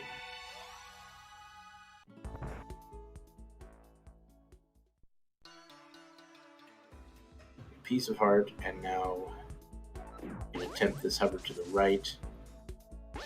Though, yeah. Often it's better to just hover to the left here or hover up from this area, because hovering up and left are exactly twice as easy as hovering right and down. Oh, you gotta love frame rules, don't you? Yeah. I'm pretty sure it has to do with the fact that it's just rounding the integer 1.5 over and over. Or rounding 1.5 to an integer value. I think it has something to do with how your movements can cycle between 1 and 2 pixels and frames, and it's all weird. But regardless, Hookshot Cave wasn't that valuable, but at least Illus never has to go back. Yeah, that is. I mean, getting the hovers taken care of is a pretty nice trick, and it's very fun to pull off. But a lot, it didn't give you the whole items or necessary items there. But again, you'd like to know.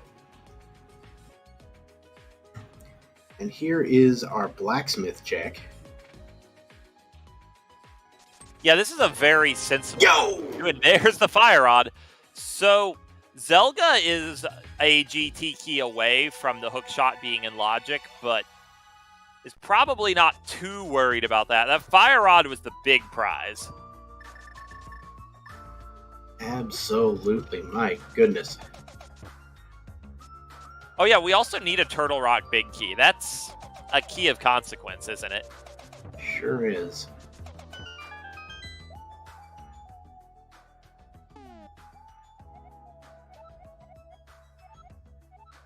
Alright, Skull Woods is a crystal. It's a 5/6 crystal. And we find out that Desert is actually a 5/6 crystal as well. So we know, but neither runner individually knows, that Eastern really is a pendant this seed. Because we have seen that Thieves is a crystal on Illus' side. Yeah. I mean, we haven't even seen Eastern. So. It could very well be in the GT entrance. There's nothing stopping it. Yep.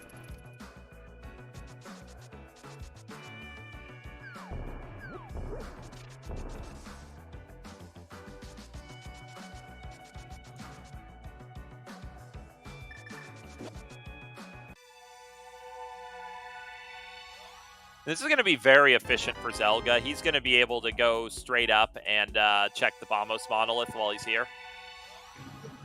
And we get the first of our Meyer keys there, it looks like, from the purple chest. That is... The first Meyer key is convenient. It's not required for anything, but it's sure convenient. And now Zelga's just map checked to learn that Eastern's a pendant. So Zelga has full pendant crystal knowledge. And I kind of expect Zelga to just keep checking entrances until he locates Thieves Town. Yep, and well, I kind of expected him to flute to 6 there, but I guess we're going elsewhere. Going through Hyrule Castle, looks like. Is this the one that leads to the floating island? Because getting that small key... Yeah, you're right. That's a great play coming up here. I don't think he has either of the Mirlock small keys on the mountain. And he really needs to learn if either of them is the second castle tower key.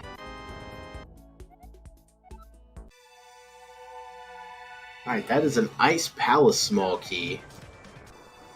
So now we as players know that neither of those keys is the second castle tower key. Zelga won't be too sad to get a third pod small key from the other check. But yeah, Zelga's also just grabbing a crystal while he's here. Smart, efficient. He had to come up here at some point anyway. And in fact, if the Turtle Rock Medallion's Ether, he'll be able to check that entrance while he's in the area.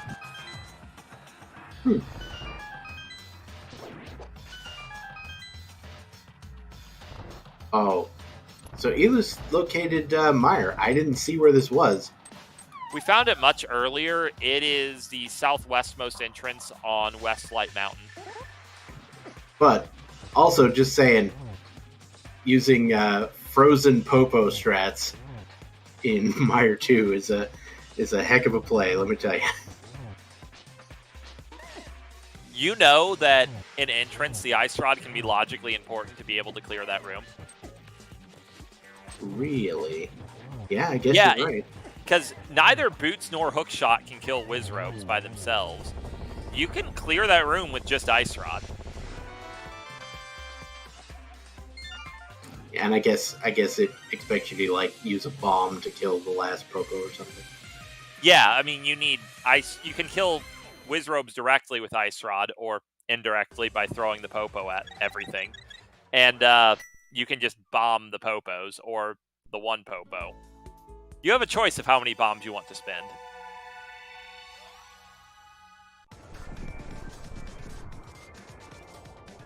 It's just a funny thing because Ice Rod has that long-standing reputation for only possibly being required for Trinex. Not technically true in entrance. Well, there you go.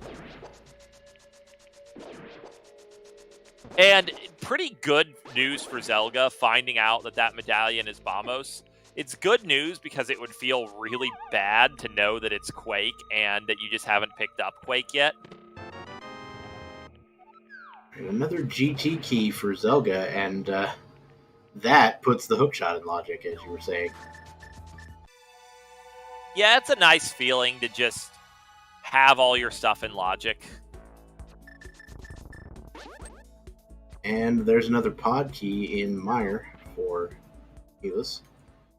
That is the only pod key, or that's the only value he found in Meyer, so that's not too thrilling for him. I wonder, is Zelga with his 2 pod keys? If I were him, I would probably just kill Helmisar King right now and not go to the back, but we'll see what decision he makes.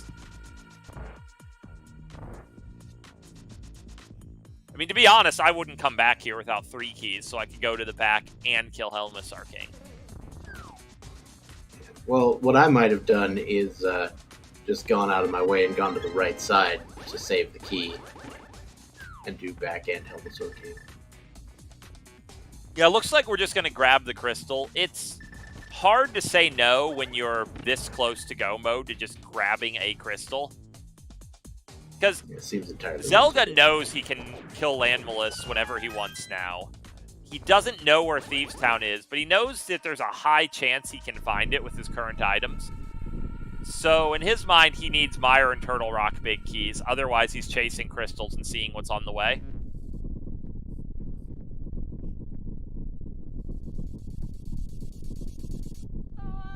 Alright, Illus is now over in the dark... just came off of the floating island as well. He's gonna get that GT key out of Spiral Cave. Do you remember precisely where was Ganon's Tower?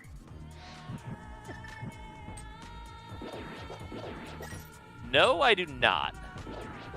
Neither do I.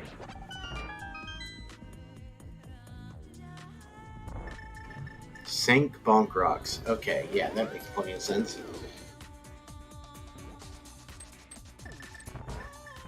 So I guess it is a little bit strange that Illus still hasn't checked that entrance, but who knows?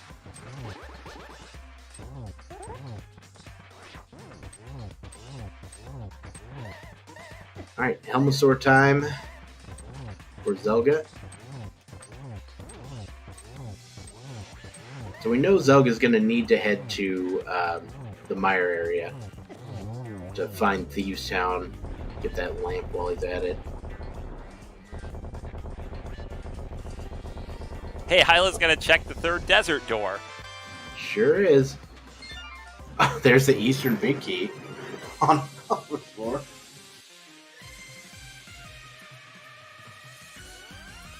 It's like, what if Eastern is at GT, but it's got the second tower small key in it? That is possible. Interesting. So it's the connector to the Light World side of Bumper Cave, which is just weird.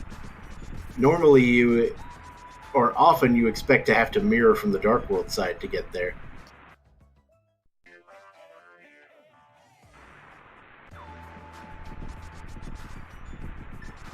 Between both runners, we're actually very low on where Eastern Palace can be, aren't we?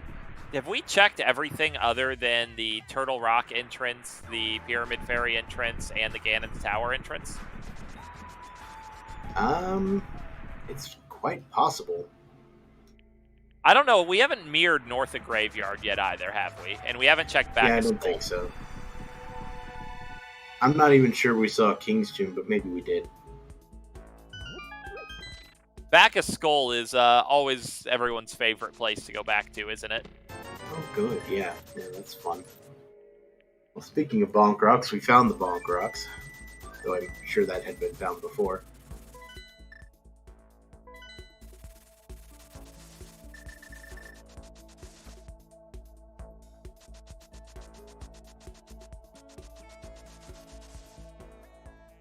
Alright, so Illus has now located Ganon's Tower, while Zelda is going to go use the hookshot to, get the hookshot. Or to clear out Hookshot Cave. Illus using a slightly different bomb jump in the left side of GT. That bomb jump is more difficult, but because you don't have to bonk around a couple times, what he did was slightly faster. That bomb jump is how you get to this. It's the first step to getting to this room without the boots. Right. The second bomb jump, of course, would be the other bomb jump that Zelda did.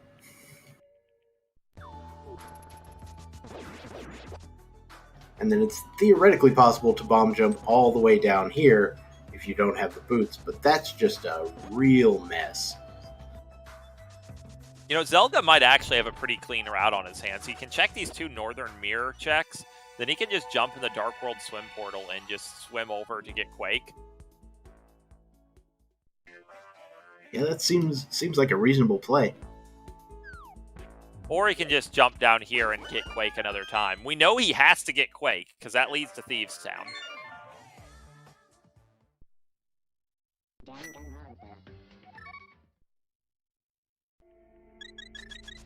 I'm also going to throw out there, Illus is getting really punished for not having done Smith Chain when he picked up his mitts. Oh yeah, you're not wrong. Yeah, he could have theoretically gone to the right-hand side here and avoided all this garbage. Yeah, the only real upside about this is he's avoided orphaning the big chest, but I don't feel like you would be too worried about the big chest of GT in either runner's position right now. Yeah, true facts.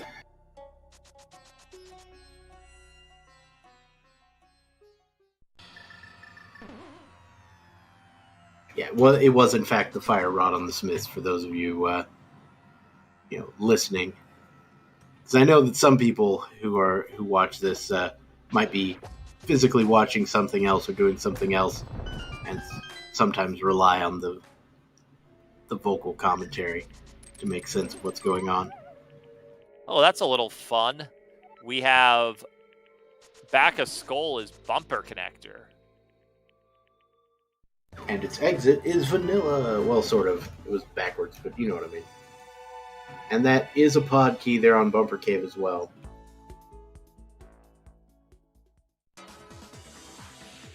And Zelga finds the middle of desert the other way.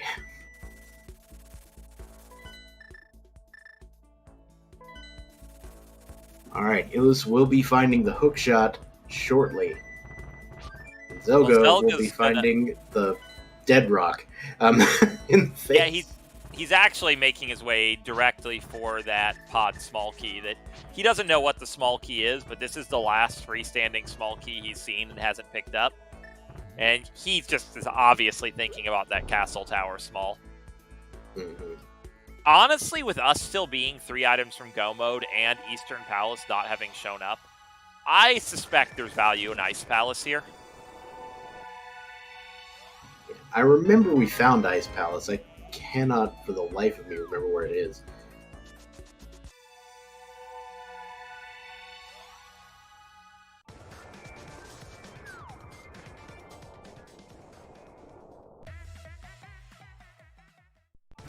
Minimal room entrance. That makes sense.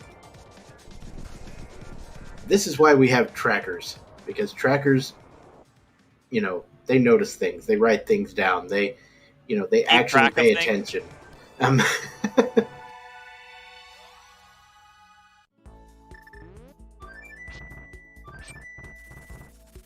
So yeah, what Zelda really needs to do is go pick up that Quake medallion. He might be going to do that right now, because he's like, okay, I still haven't found Thieves' Town. I think at this point Zelda has checked every entrance in the world he can other than the Mire entrance. And Illus is beginning to climb, but unless I've missed something, he doesn't have the big key here. And he realizes that right about then. I guess it turns out I wasn't the one missing something there, but at least he figured it out quickly. Speaking of quickly, how about Quakely for Zelda here? Yeah, now Zelda will find Thieves' Town. Will no doubt full clear it on the spot. He'll just get his Hera Basement care package, which probably won't thrill him, but it's a thing in this game.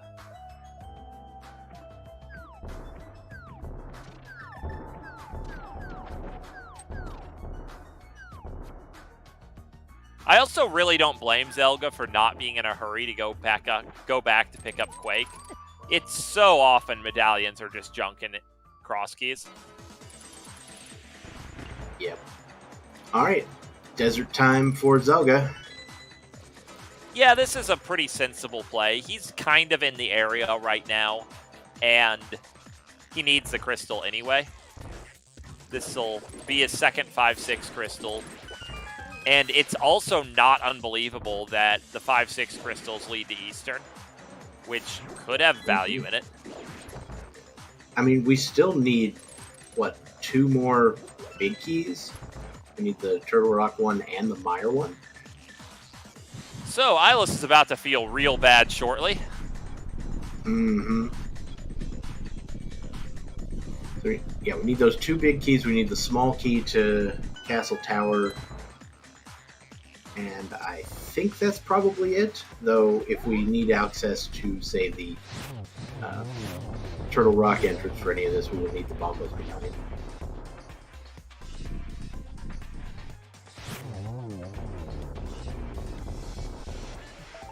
See, personally, I hope the last Castle Tower key is in Eastern and Eastern's in the GT entrance. Required GT entrance, I think, would be excellent. Yeah, that is always it's always a fun thing to watch, and honestly, even when I'm playing and I get hit with something like that, I'm like, I'm just glad to be a part of something this rare.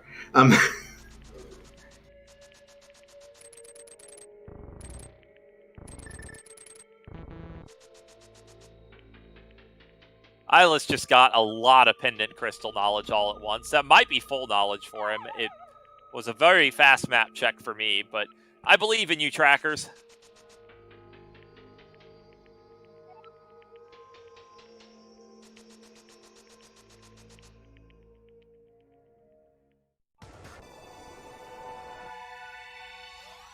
Yeah, smart. Checking the Mimic Cave entrance while he's here.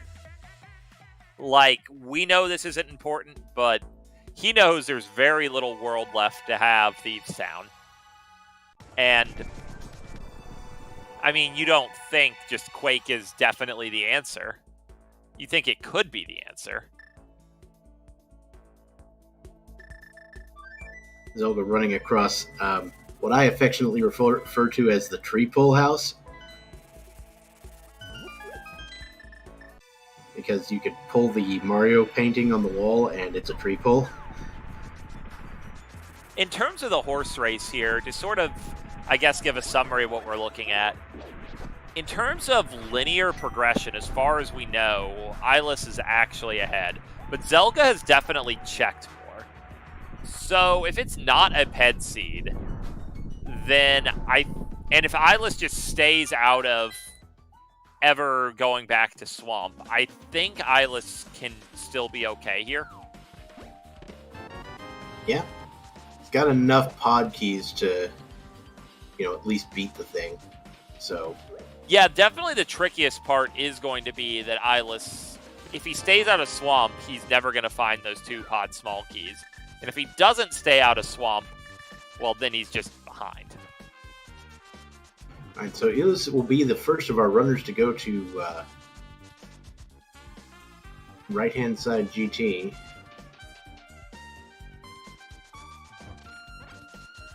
With that fire rod.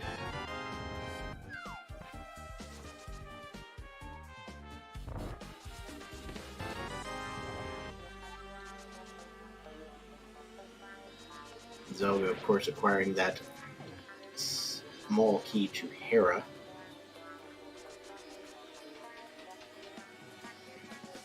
Which we know is hot garbage, but of course he doesn't.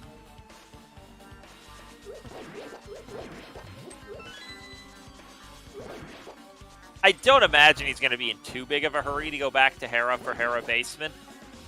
And silver arrows in the compass room, so that about pays for the time to come back here and check that, but doesn't advance us otherwise, is what that is. Yeah, especially given the fact that Illus has not fought, say, Helmasaur, or I guess Argus, if you really want to do it that way. I mean, neither of them have fought Vitreous. That's a place you like silvers. Mm-hmm.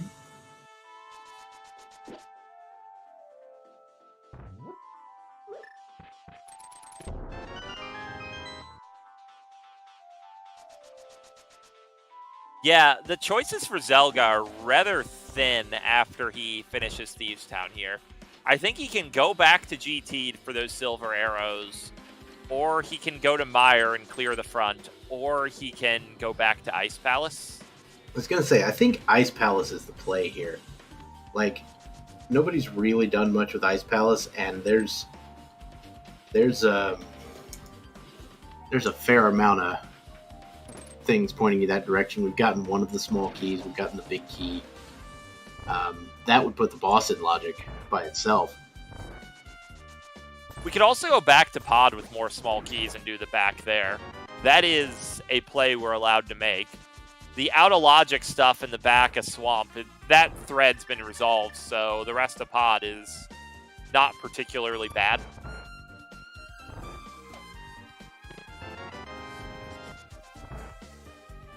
Like, personally, I would probably do right side GT first and then go back to Pod, but I think other plays are valid. Yeah, that's I can see any of those things that we just mentioned. You know, the Ice Palace play, the GT play, the Pod play, any of those being a completely legitimate plays. Just clearing the front of Mire is very sensible, too. We know it won't be very rewarding, but it's sensible. It was Illus who did that, not Zelda, right? What, in Mire? Yeah, it was.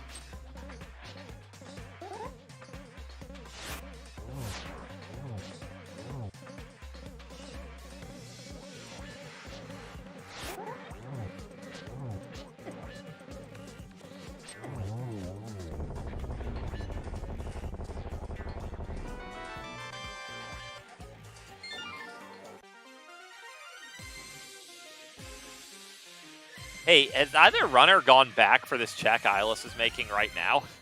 Yeah, I'm pretty sure Zelga came here earlier.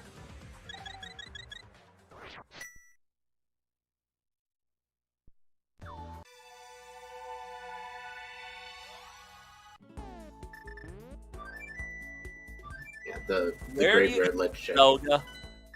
Because you're at the point you have to commit to something. Looks like the Ice Palace play. Yep, right into ice. Now, because especially we know that right side GT is not the answer, this is the play from our perspective that is the most likely to be correct. Right. Yeah. And that's kind of what I was saying earlier when I said I feel like Ice Palace is the play. I feel like Ice Palace is the play given the information I have. Given the information these runners have, I don't know what I would do. I do think it's actually really likely that both Ice and Back of Pod have value, just different value. Quite possibly. Oh yeah, we could also return the Super Bomb, and that could lead to Eastern Palace. Yeah. Entirely possible. I believe that was at the Peg Cave, wasn't it? I think that's where the bomb shop was, yeah, but the reason I don't expect either runner to do that at all is because, like, Ice is more lucrative than Eastern, even if you knew for sure you could go to Eastern. The fact that it's only a chance you find Eastern just makes the decision even easier.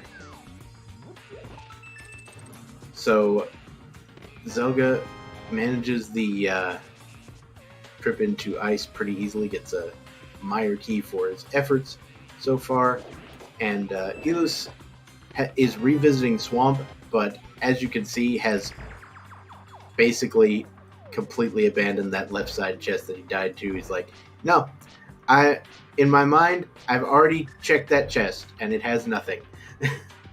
I mean, when you're playing someone as strong as Zelda, that's pretty sensible. Like, you've made a horrible mistake, and, like, he had lost if that was super important, so you just kind of carry on.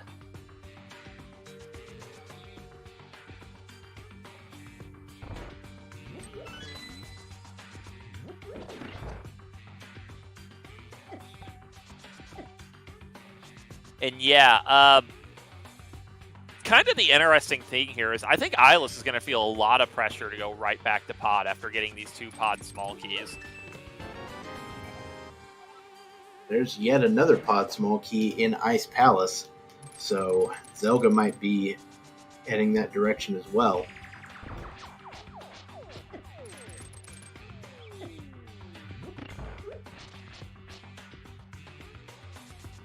That puts him up to 5, which is enough to full clear the place, especially if you can do that hammer jump.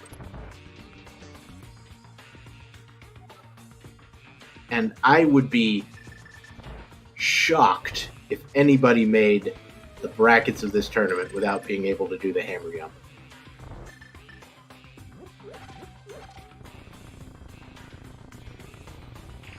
Yeah, everyone who's left here, they're pretty good in a lot of ways, because you have, like, the cut to make brackets, you had to be in the top 10% of what was honestly a remarkably strong field for a 168-person field.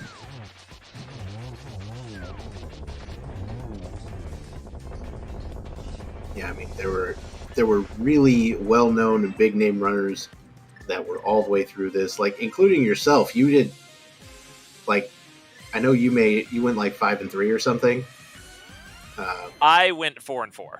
4-4. Yeah, even less expected from where I'm sitting. Actually, I was like, didn't you win one of these? I have not won any of these. You don't got to overinflate my accomplishments here. They're not. I think my only. I know you've at least come close. The only Link to the Past tournament I did really well in was the first big open mode tournament.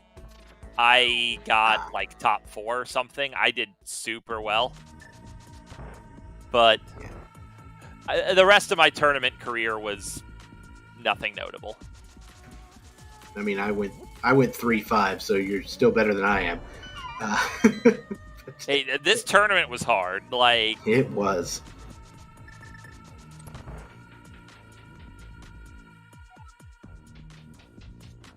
I pass no judgment on anyone regardless of their record. And yeah, we got very little out of Ice Palace. Mostly just a pod small key. Yeah, both runners now doing the clear of pod, though Illus, this will be Illus's first trip through pod.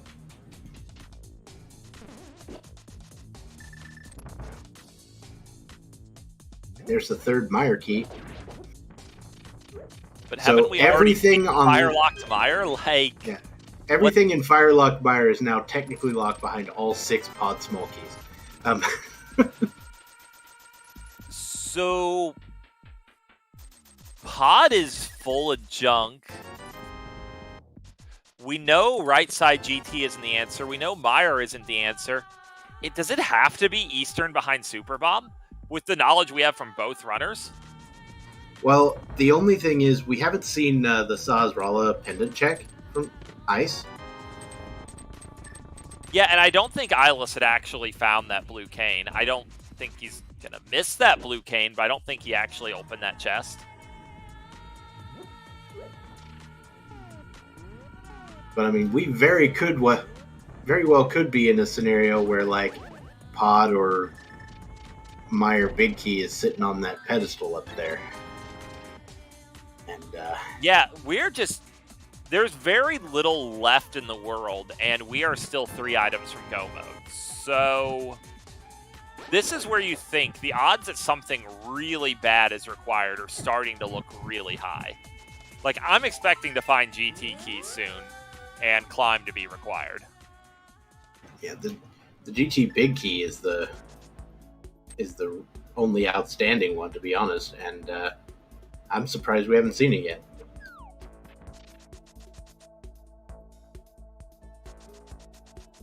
So Ganon is not vanilla. Ganon is at the Lumberjack, but the uncle is behind Ganon's tower, so that's another item behind that. Or that's another 2 items behind GT.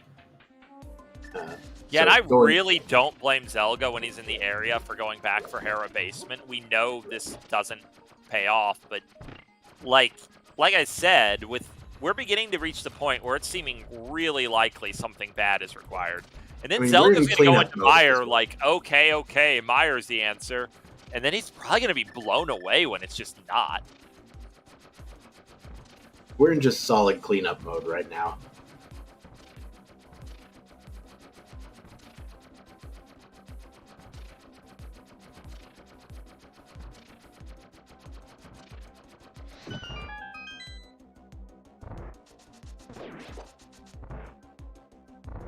It could be GT, it could be... Yeah. My theory of what's going on this seed is I suspect that the Super Bomb leads to Eastern Palace, and Eastern Palace has our next progression. Yeah. I would be shocked if that was not the case, to be honest, at this point.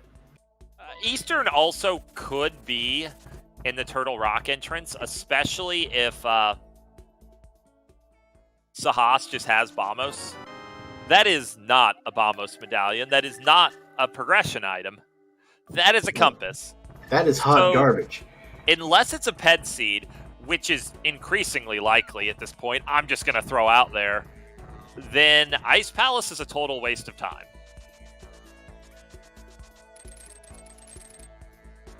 Unless you're just like really, really, really into knowing where all your pod keys are.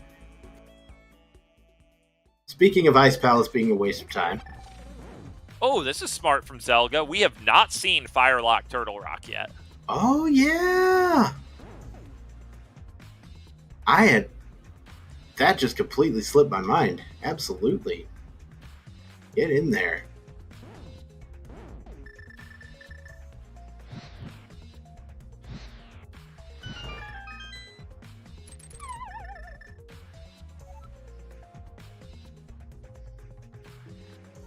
And yeah, if I'm being honest about the horse race here, I think things are looking a little grim for Illus, because at this point, Zelga's well on his way to this full clear.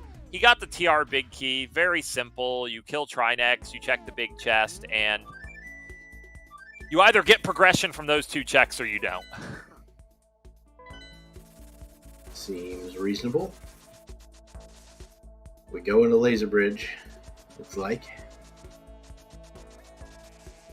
Yeah, that's smart, because Laser Bridge is as easily accessible as the big chest entrance, and if this has the Meyer big key, then your next play is very straightforward. And if it doesn't, then you can go get the big chest later at really no cost.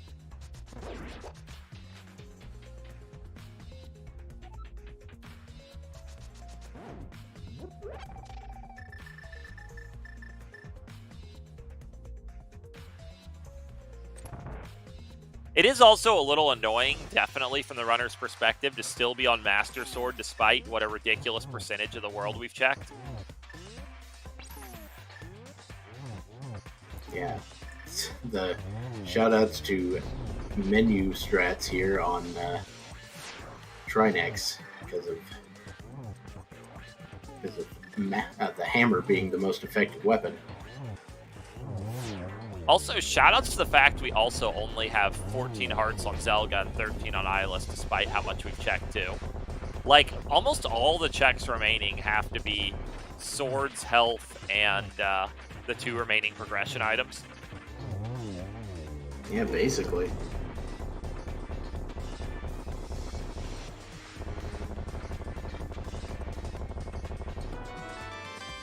And Ice Palace key number 2.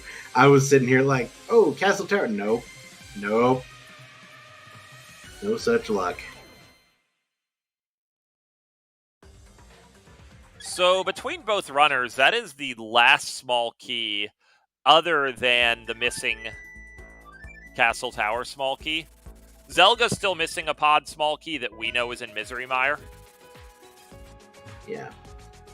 It looks like Zelga's now going for the big chest of Turtle Rock, which I believe we found in the Lost Woods. Yeah, this is totally sensible. You're chasing a progression item you found. Which I believe we found in the Lost Woods. Yeah, this is totally sensible. You're chasing a progression item you found in a pretty bad location. Because usually you would want to combo, kill Trinex, then do Fire Rod Lock, Turtle Rock, but that's not going to happen in this seed.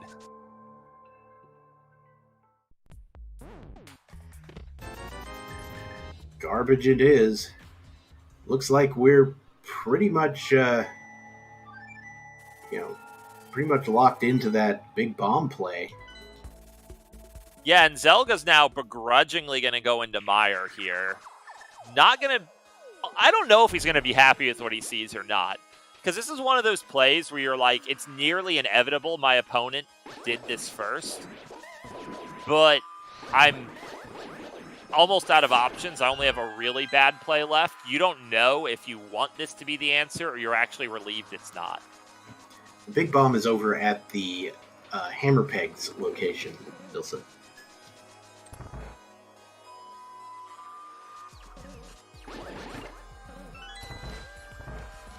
And yeah, there is absolutely no reason to check Pedestal here because we don't even know if Eastern is accessible. And even if Eastern were accessible, you would full clear Eastern when you found it looking for progression items. So Pedestal's going to kind of be a matter of course. Yeah, basically if it ends up being Pedestal, you're just going to go get the Pedestal once you have access to it. The only potential wrinkle is if you find Mire Big Key early in Eastern and you have to decide whether to continue checking Eastern for Castle Tower Key 2. Yeah, that is quite the wrinkle. Oh, looks like Illus didn't check Firelocked Mire earlier.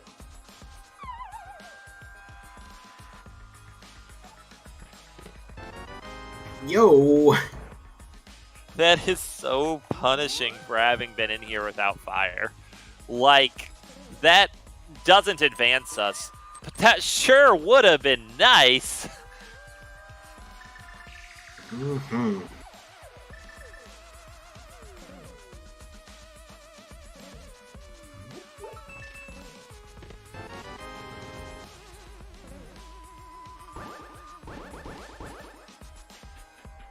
Get that real nice rail clip there from Zelga.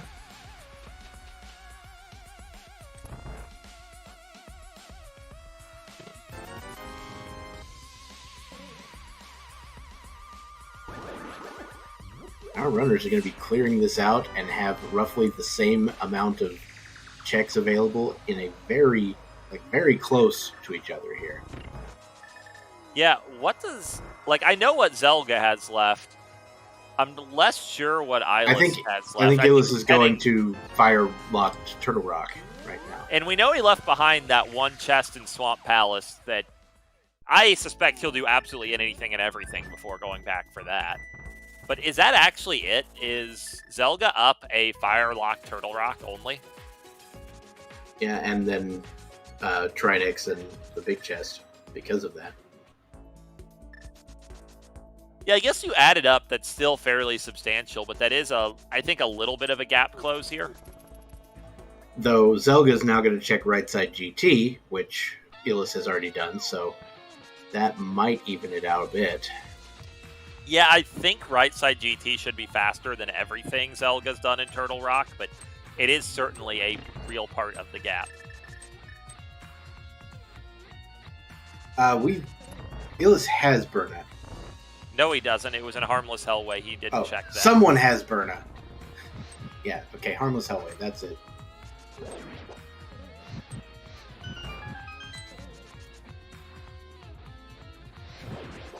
Right, it was Zelda that had Burna. I have Brain.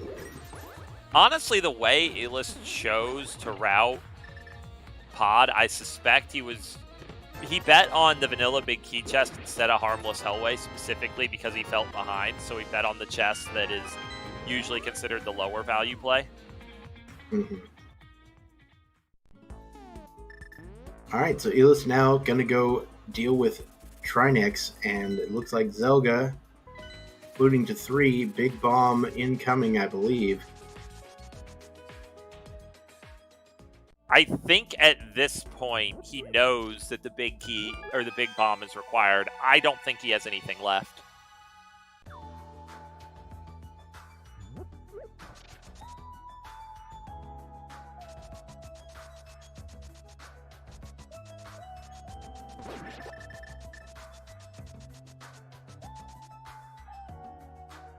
Outrageous. I don't know if the word I would use, yeah. Yeah, I don't know if we have any item caves remaining other than Eastern Palace. I haven't kept careful track of that. I'm pretty sure we found all the 5 item caves, and Yeah, I don't think we've seen Mire Shed. I thought we did see Mire Shed. Maybe I'm making that up.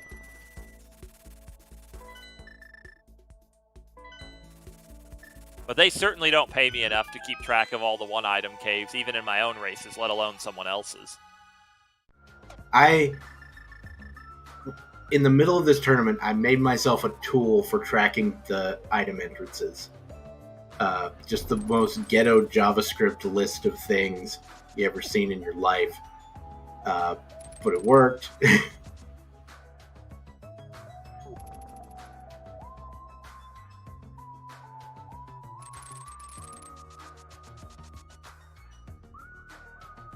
It wasn't doing it automatically or anything. I had to actually click on them.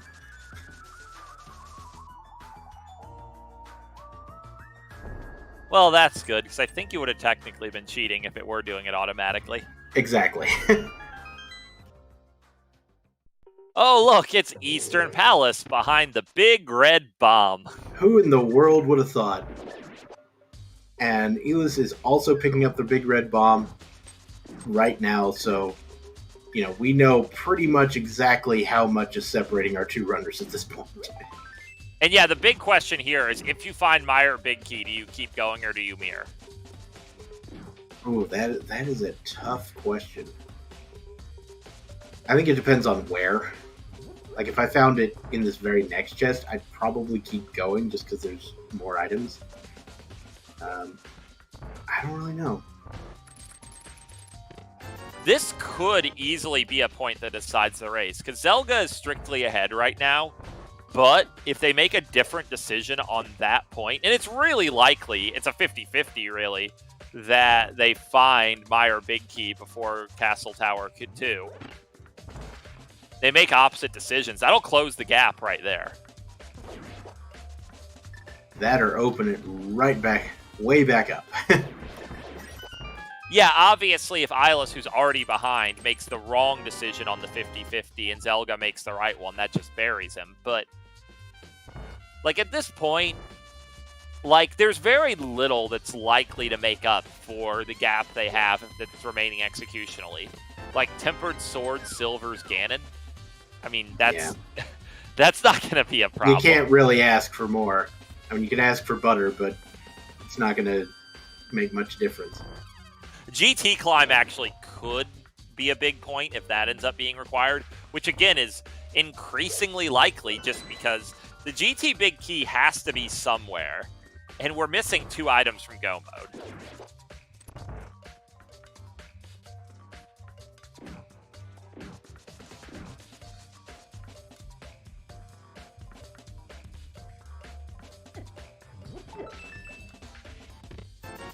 Well, that decision's been taken from them because the only value is either on Armos Knights or on the pedestal.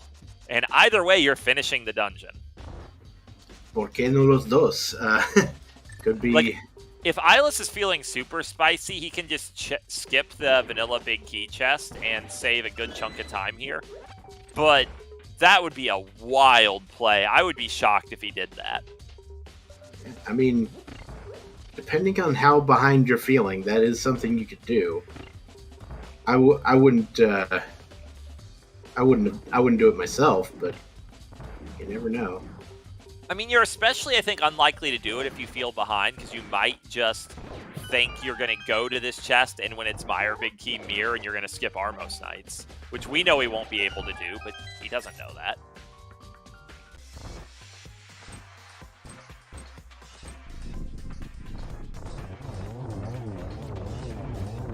Alright, Armos has the big key of Ganon's Tower! So yeah, at this point, you go to Pedestal and then you go to GT.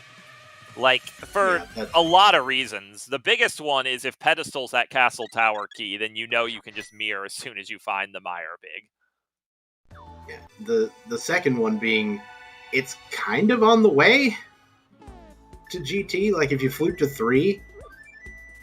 It's not really on the way, but it's much more convenient to go to it and then go to GT than it is to go straight to GT.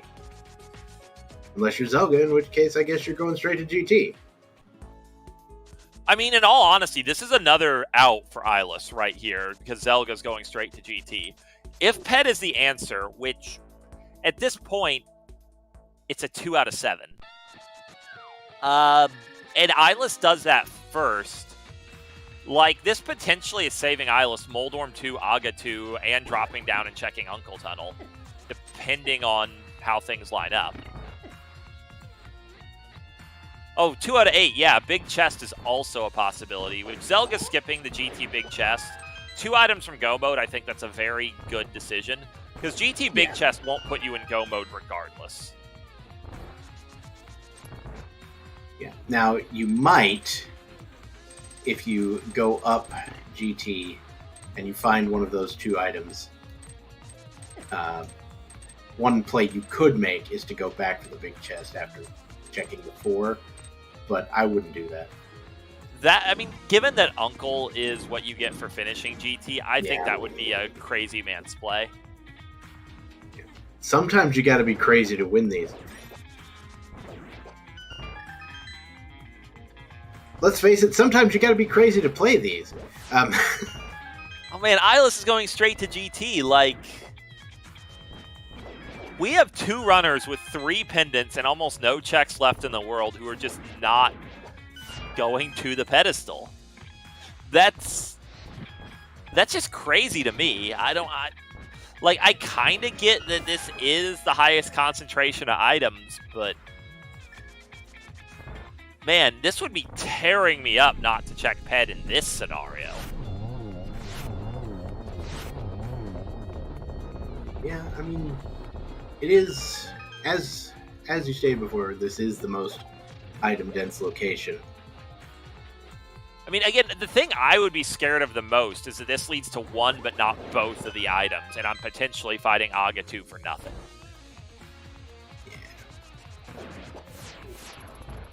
Of course, it's possible this leads to Mire Big Key and Second Castle Tower Key is just deeper in Mire. There's nothing stopping that. And then if there's an item location left, it might be behind the actual GT entrance for all I remember. Because, yeah, once you climb here, if you're not in go mode, you're going to finish all 6 checks. There's no possible way you would ever justify leaving this dungeon without checking everything within.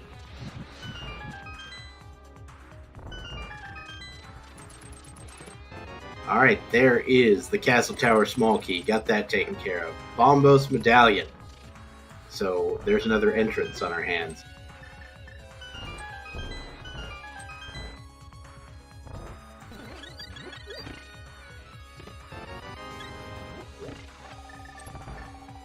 Okay, so we're never checking the remaining 2 checks. Well, we're never checking the Mire Big Chest. Fair enough. Alright, Moldorm 2's chest here. Mushroom. Well, that could be the answer, and if it is, you're checking Uncle first. Betting it all on the mushroom here would be a play that you could mechanically make. Yeah, but you would let's just say if you went for the mushroom right here, we might have to check your VODs.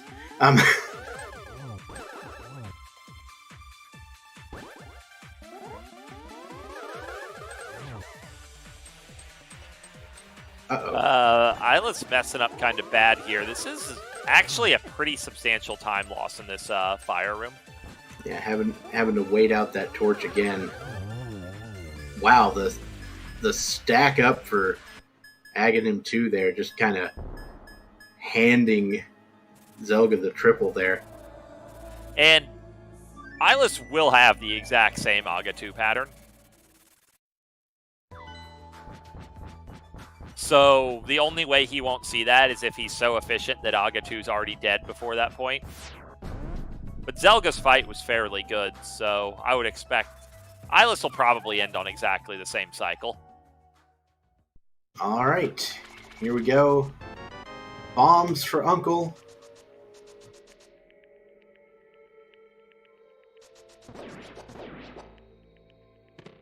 And a potion. So that is it for the Ganon's Tower climb. Only one of the items was in fact located. Well, we have Mushroom to chase. We have Powder. We can go back to GT for the big chest. Doing Mushroom first, especially given Potion Shop is just a Dark World Potion Shop and you're on the pyramid anyway, this is a very easy decision. Yeah, absolutely.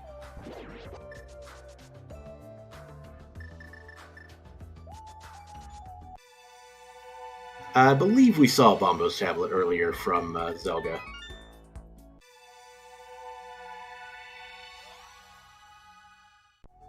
Oh yeah, we can open up TR main entrance now. That's probably not an important thing to do. Well, there's our butter sword.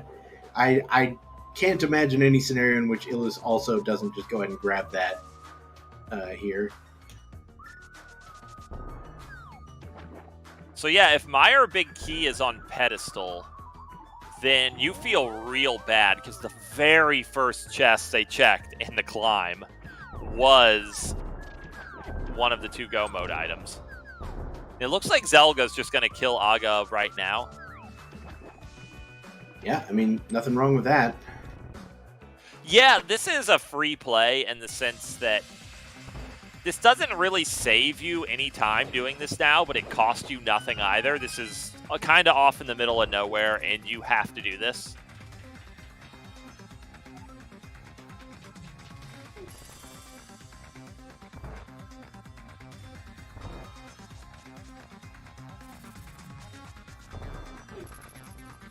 And it can be nice when you have plays like this will never be faster, where you're like, this is just time for me to think about exactly what I want to do, which in Zelga's case is him just deciding whether he wants to check the pedestal or go back for GT Big Chest, because it's one of the two. I mean, I think you go for pedestal just because I don't think... I mean, I'm pretty bad at estimating time, but I'm pretty sure it's just way faster than going for Big Chest or GT. Yeah, it is definitely way faster. I mean, you just flute to 3 and go north.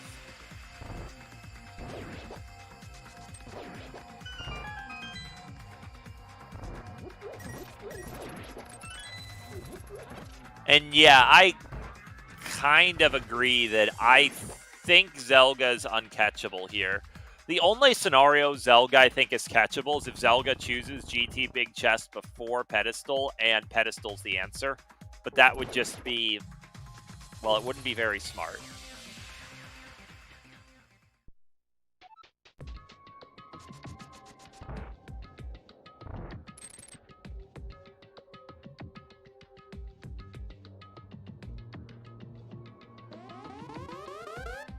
Yep, here goes Illus making the play for Ped.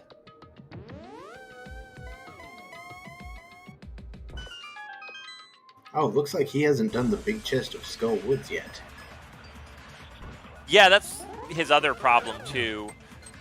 Illus has, I think, he doesn't have many loose ends, but any loose end like this is just time loss, because we know this isn't the answer.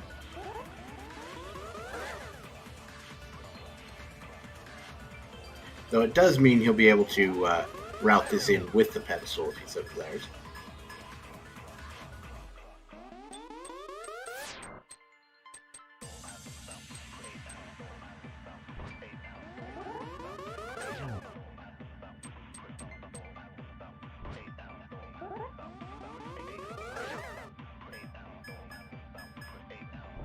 Well, Zelga's getting to watch the longest cutscene in Rando.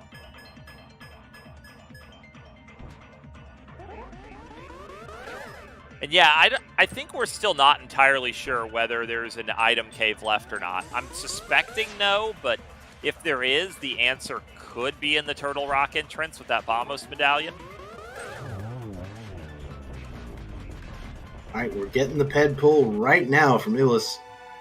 It is...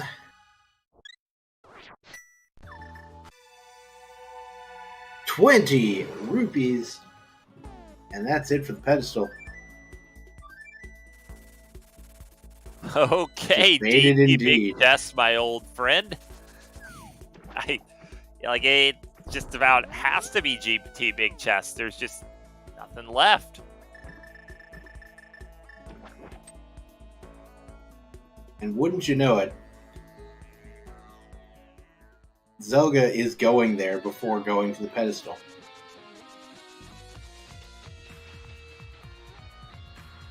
That was efficient of Illus checking the Turtle Rock Big Chest on this route, but at this point he doesn't need efficient. He needs to catch up.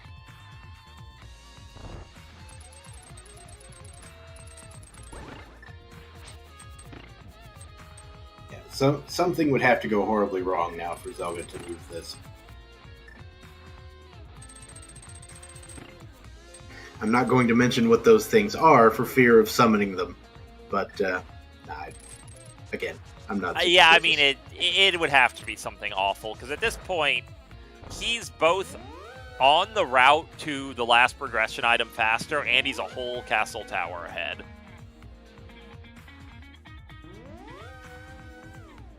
Right, Illus going back for what turns out to be the Cane of Brian. Yeah, this is just guaranteeing that he too will have an absolutely full tracker at the end of this.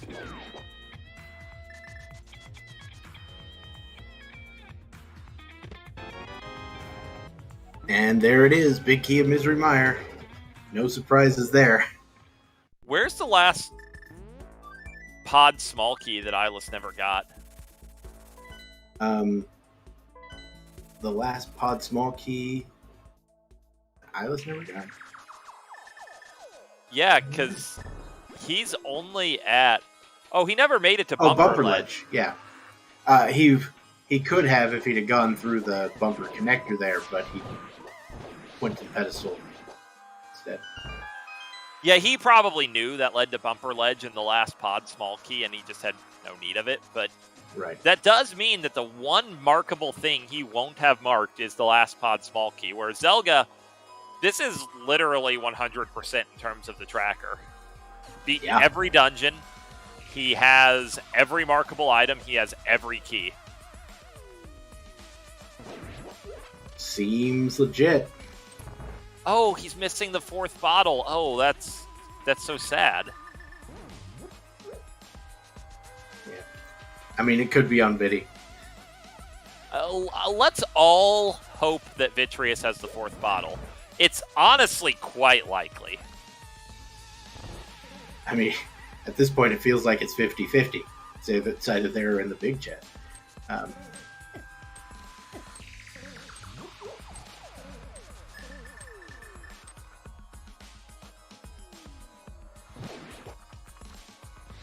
Oh, I don't know. Did he get the bottle in the library?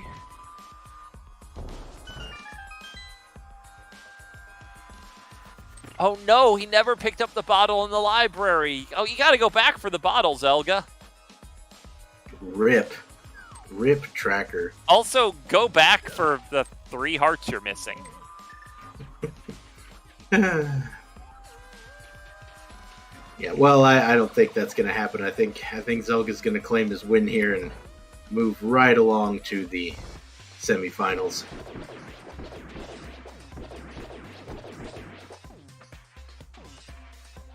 Which you certainly don't blame him for, even if it is slightly disappointing from a aesthetic point of view.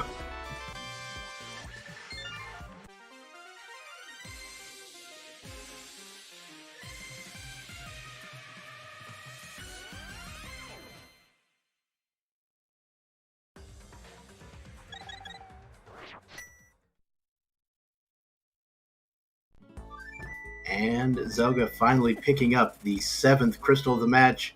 It's time for Ganon. Shoutouts to that dead rock, making its voice heard at the end of the scene.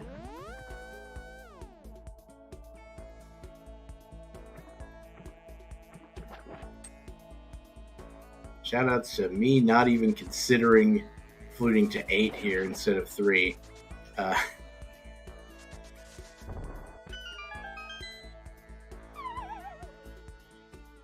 Yeah, this is something. There's a certain subset of players that have been vocal about it, and they are right. This is faster.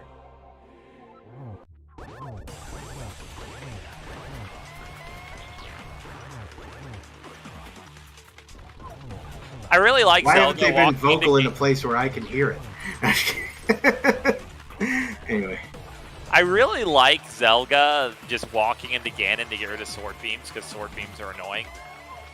Yeah, that's definitely a legitimate strategy. The Dead Rock tried to help him out with that, but unfortunately Red Mail impeded the Dead Rock's kindness. Yeah. One of those few downsides to having Red Mail.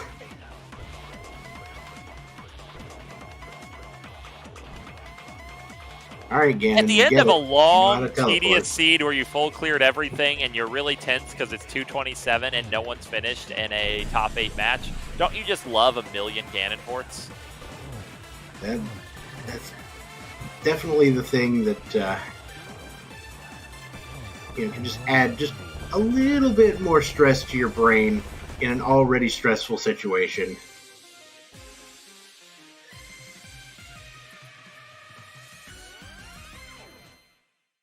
All right, so and Zelda, assuming he can walk across a bridge, that is GG's for Zelda. That is a 2-0 win in this set over Illus, and Zelda will be going on to face Goomba in the next round of the tournament. And an official time of 2 hours, 28 minutes, and 8 seconds for Zelda.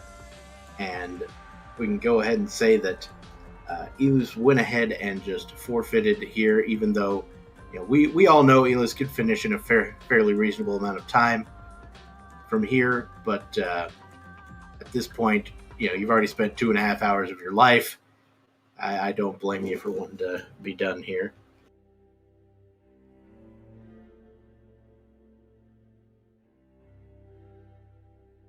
I like how after forfeiting, he killed that 0 to prevent it from attacking him, but with the red mail, he could have just sat there getting hit for a long time.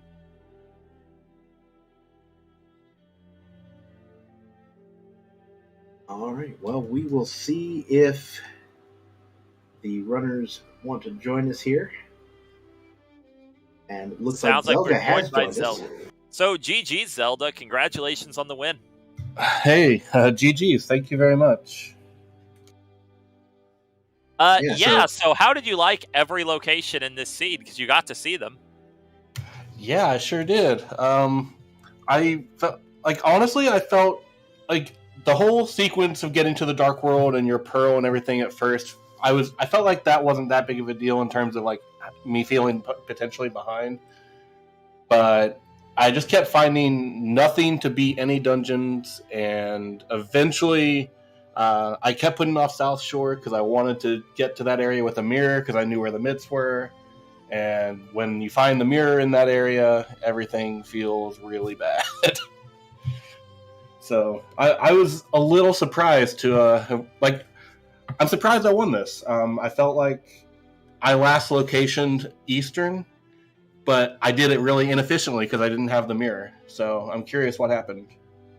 Yeah, you both near. Oh, yeah. Before I get into it, hey, Illus, GG, welcome. GG, what a seed. GG's, Illus. GG, Zelda. Yeah, to kind of, I guess, summarize the horse race here, I do think Illus was the first one to the Pearl and Glove, but it wasn't like by a lot. It was only by a little. And otherwise, there was a lot of sort of back and forth. I think the biggest difference was Illus found Swamp without the hook shot, went in, checked everything other than one chest with a tragic death warp done faster than intended that resulted in that chest, and I think it was a piece of heart being dead to him forever. Yeah, I was maybe about to check it, but to be honest, I forgot about the big chest. I was a bit frantic at the end, like, where is my very big key, right? And in general, I'm not too happy with how I played overall.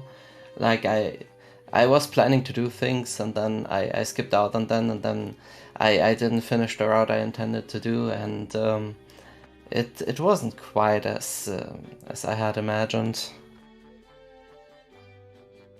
I mean, the seed was pretty terrible in the end. Like, I was kind of giving both of you grief for not checking pedestal before going into GT, because, like, man, the first chest and climb could be one of the go mode items, the other's on ped, and you could just fight Aga 2 for nothing, but then ped was junk. Like, there was almost no way around the fact that you were going to check basically everything this seed. Pretty much.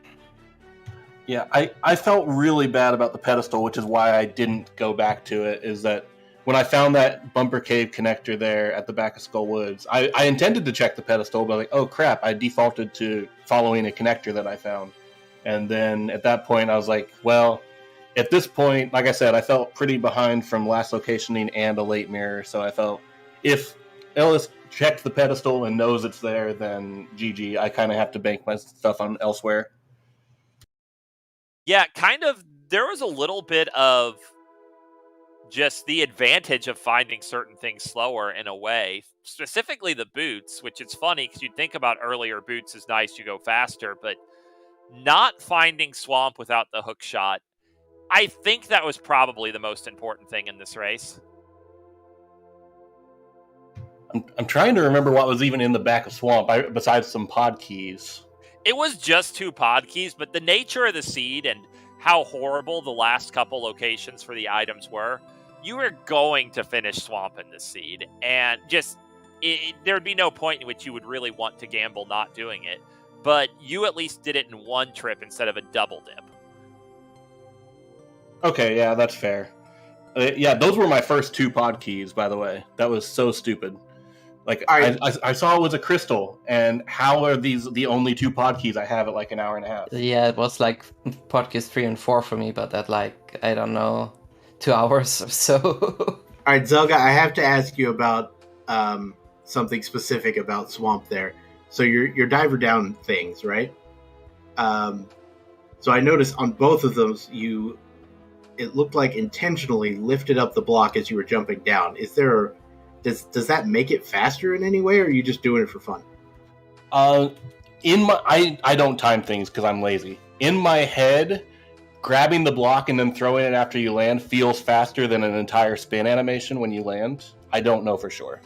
Oh, I hadn't even considered the spin animation. That might be why it seemed faster to me. Cool. Just little optimizations here and there that a lot of people just, don't even think about. And this is the sort of things you think about when you are a top level runner. That's why I'm sitting back here at 3 and 5, and you guys are running the show here.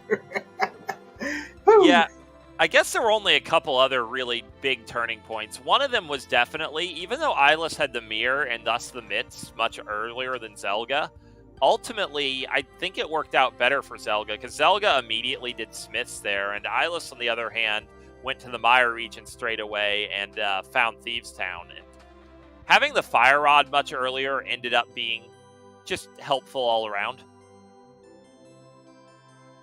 Yeah, I could see that. I knew my hook shot was Fire Rod locked, and I was just trying to prioritize anything I could in the area with the mitts. So, once I've known, I did the same. It took me some time to find GT actually, so there was that as well. Around the time I found the boots, I was really low on entrances, so GT was one of the first things I found immediately after that. Yeah, and you ended up basically clearing almost all the entrances looking for thieves, because you were kind of slow to go back for that quake, which I can't say I really blame you for it, but just as a consequence, you checked almost everywhere.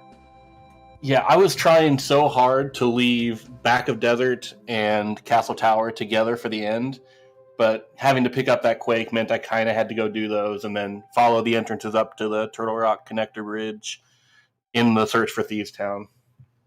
And speaking of which, I'm going to guess both of you were really slow to Super Bomb for the same reason, which is you had no particular reason to be sure that it even led to Eastern, right? Like, it could have been in the Turtle Rock or GT entrances for all you knew. Exactly. I was missing 3 entrances, and I knew I had 3 entrances left in the entire game, and I know what they are. They were either Eastern, Cave 45, or the opening of the Old Man Rescue. So at that point, I was thinking, well, there's a 33% chance it's 6 items, 33% it's 1, 33% it's nothing. So let's prioritize the places we know are definitively items, like Mire and GT. So there was an item left. We were wondering if there was another item location left other than Eastern at the end there. Yeah. I mean, it was also a bit slow because I found the Fire Rod late, so it wasn't an option until I technically could clear Skullwoods, though I could have sequence broken and with the lamp and stuff. But then it wouldn't have been in logic, and by that point I was like, yeah, Pyramid Ferry has to be Eastern. I'm not going to check that Skullwoods entrance because I never followed the connector. So yeah, Zaga, your worries were unfound. What's it called?